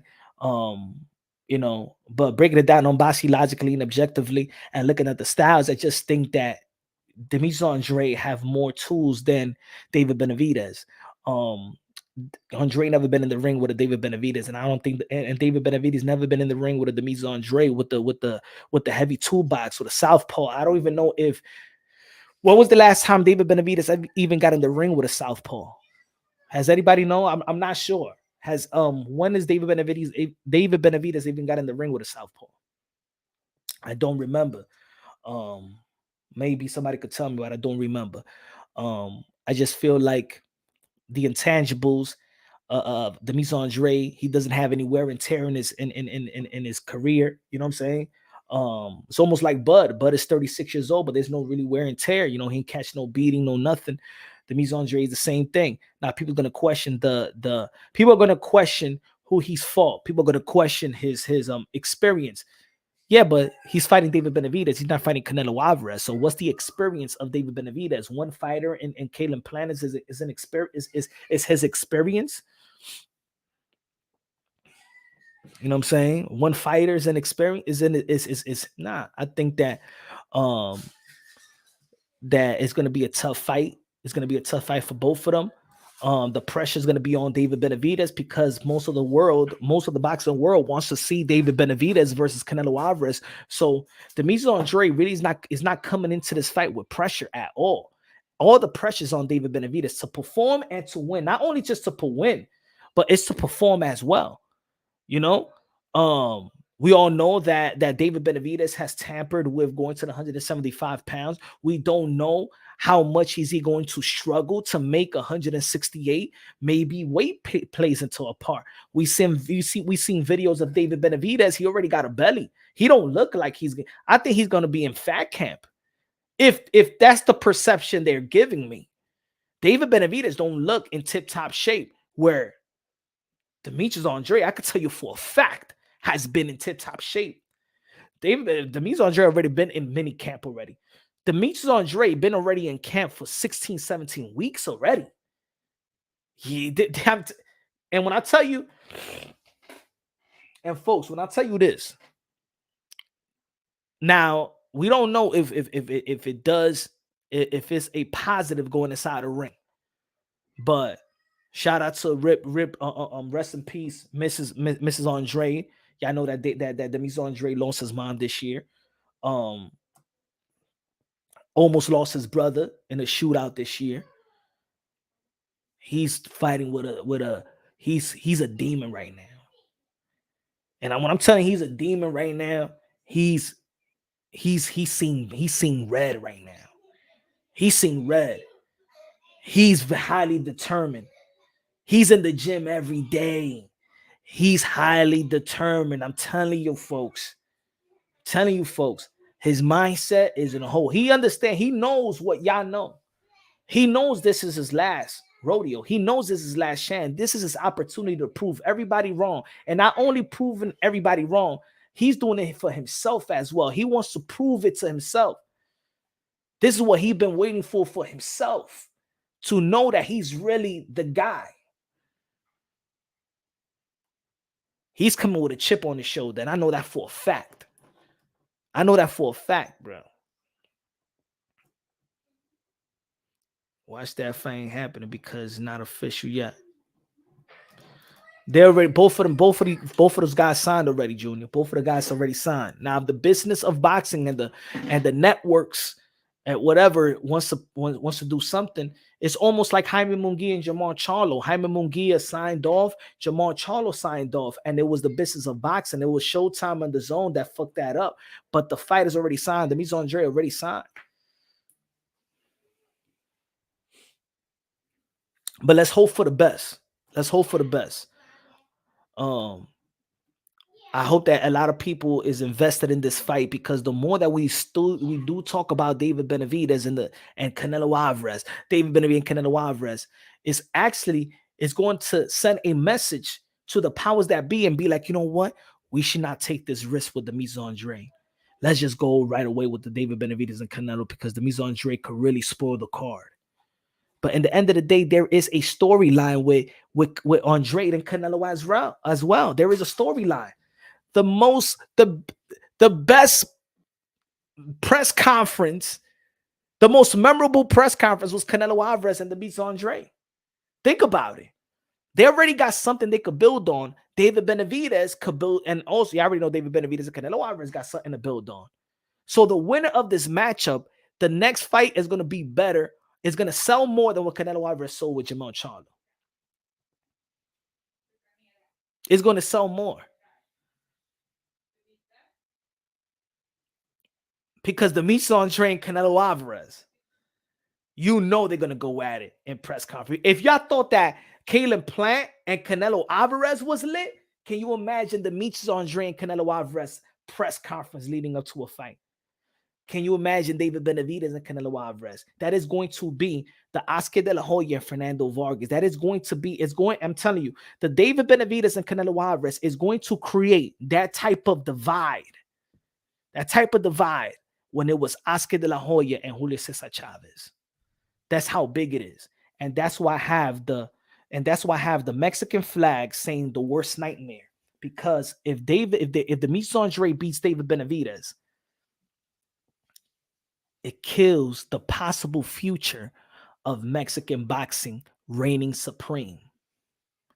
Because we all know that if Canelo Alvarez is done, the guy that you will want Canelo Alvarez to pass the torch to is David Benavidez. Who would you want Canelo Alvarez to pass the torch to? That's and as a matter of fact, that's supposed to be the next poll question. Who do you want Canelo Alvarez to pass the torch to? Wrong.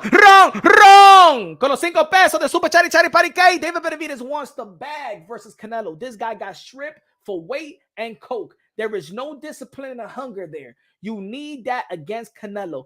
I believe that people could grow. You know what I'm saying? I believe that people could grow. I think that David Benavidez have shown us that after his F up, that he's good. You know what I'm saying? He's young. Let's not forget, man. He was young. He got signed at the age of 17, 18, became pro. You know, he's young, new money, new adventures, new experience, still finding yourself. You know what I'm saying? There's certain things that you would do at 20 that you're not going to do at the age, not even the age of 26. You've grown. He's got married. Has a family. That was the younger him. I think that, you know, he's been disciplined enough. You know what I'm saying? That's what he's shown us. No, we can't hold that David Benavidez, like, you know what I'm saying? We can't. It's almost like when you F up early in your life, and you don't want people to keep identifying you with being a cokehead and undisciplined and stuff like that when you already shown some growth. Good looking out with a $5 super chat. Come on, y'all don't want Canelo Alvarez to pass the torch to Munguia. Munguia is not gonna last. Munguia don't got that skills like that. Jesus said, I don't like Demetrius Andrade, even though I don't think that Crawford can beat Canelo. I like Crawford and I'd rather see him get paid. What? You rather see a Bud Crawford? Time out. That's what I mean, bro. That's what I mean. Y'all shrinking boxing. I don't like Demetrius Andrade. And even though I don't think that Crawford can beat Canelo, I like Crawford and I'd rather see him get a paid. You rather see, because Jesus, if Demetrius Andrade fights Canelo next, it's because Demetrius Andrade beat David Benavidez, and you would rather see Bud. That's what I mean about there's certain fans, they're scared to watch Demetrius Andrade have an opportunity of Canelo. They don't even want to see the fight. They don't want him to get the opportunity. You rather see Bud in the ring with Canelo than Demetrius Andrade and Canelo, because it would mean that Demetrius Andrade beat David Benavidez. I don't understand these little fantasy fights y'all like, man. We got great fights in our faces, and y'all rather see fantasy fights. We breaking the boo-boo fans' hearts on November 25th. Dominicans all gonna be crying that day. I got the Mexican monster by the devastating battering KO. Boo-boo gonna quit in the corner. He said all Dominicans, Boo-boo's not Dominican.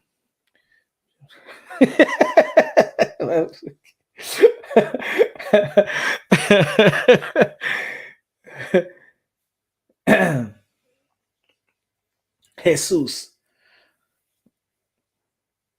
he had been organically before beat Canelo, but he did become a superstar. Nope. He said, I don't want to see Crawford versus Canelo, but I don't like Andrade. That's the point. So if you like Canelo, if you don't like Andre, you will want Canelo to whoop Andre's ass, right? Well, you want to see Bud. You just don't want you don't want to see Canelo Alvarez in a threatening fight, because that would be a threatening fight. If Demetrius Andrade beat David Benavidez, we all know. The whole boxing world, I know, but the whole boxing world is going to be like, Demetrius Andrade is the certified, no debates. He is the boogeyman. Been the boogeyman. People are going to understand why he was the boogeyman.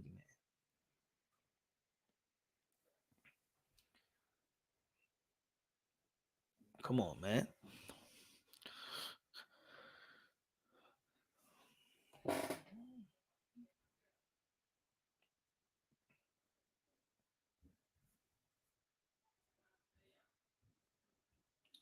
Andre versus Canelo for sure if it happens. Facts. Like, what other fight would it be? What other fight would I want? What other fight would be exciting, promoting the fight, and then fight night comes? You know what I'm saying?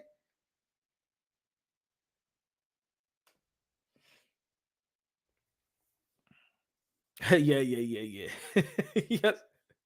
Now, if Canelo don't want David Benavidez after a win versus Andre, can we duck-a-roni him? He needs to fight. That's it. Canelo Alvarez needs to fight David Benavidez. If David Benavidez beat Demetrius Andrade, Cinco de Mayo, he needs to fight. Canelo Alvarez, he needs to do it. He can't. I don't think there is no more room for avoiding that fight. I don't care who Canelo Alvarez fights after that. I'm not gonna support it. I'm not gonna support it. And I still will have Canelo Alvarez as the favorite. I don't want to support nothing after the winner. Demetrius Andrade versus David Benavidez get Canelo Alvarez Cinco de Mayo. That's it.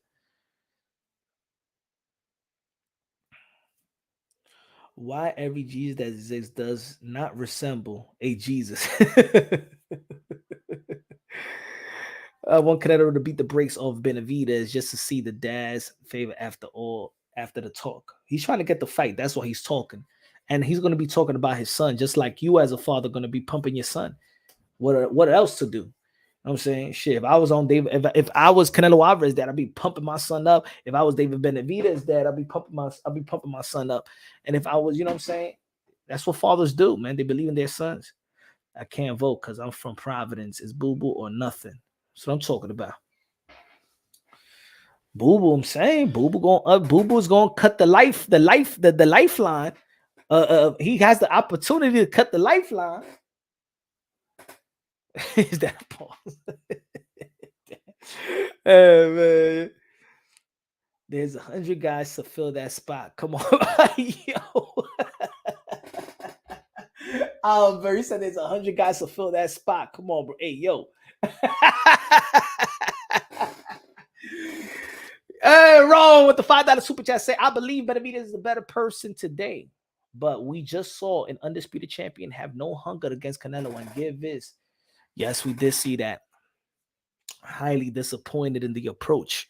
Highly disappointed in the approach. I was shocked. I was actually shocked that Jermell Charlo went with that type of approach. I do believe that he got the skills and talent to make it a competitive fight. I don't know. But hey, you'll come back stronger in 154, whatever. I think that he saw. I think that Jermell Charlo, he's good at making adjustment, not necessarily making the adjustment in the ring. You know what I'm saying? He went back to the drawing board, make the adjustment versus Tony Harrison, make the adjustment versus Brian Castano. And I feel like he'd go back to the drawing board and make his adjustments, maybe with his team and stuff like that. I think that he should stay with Joanne Guzman. Maybe there was some type of friction between Joanne Guzman and Derrick James. Derrick James was only there for 4 weeks. You know what I'm saying? And probably Jermell had a game plan, and then Derrick James came out. Maybe he has a game plan, and I don't know. I think he's better with Joanne Guzman than Derrick James anyway, in my opinion.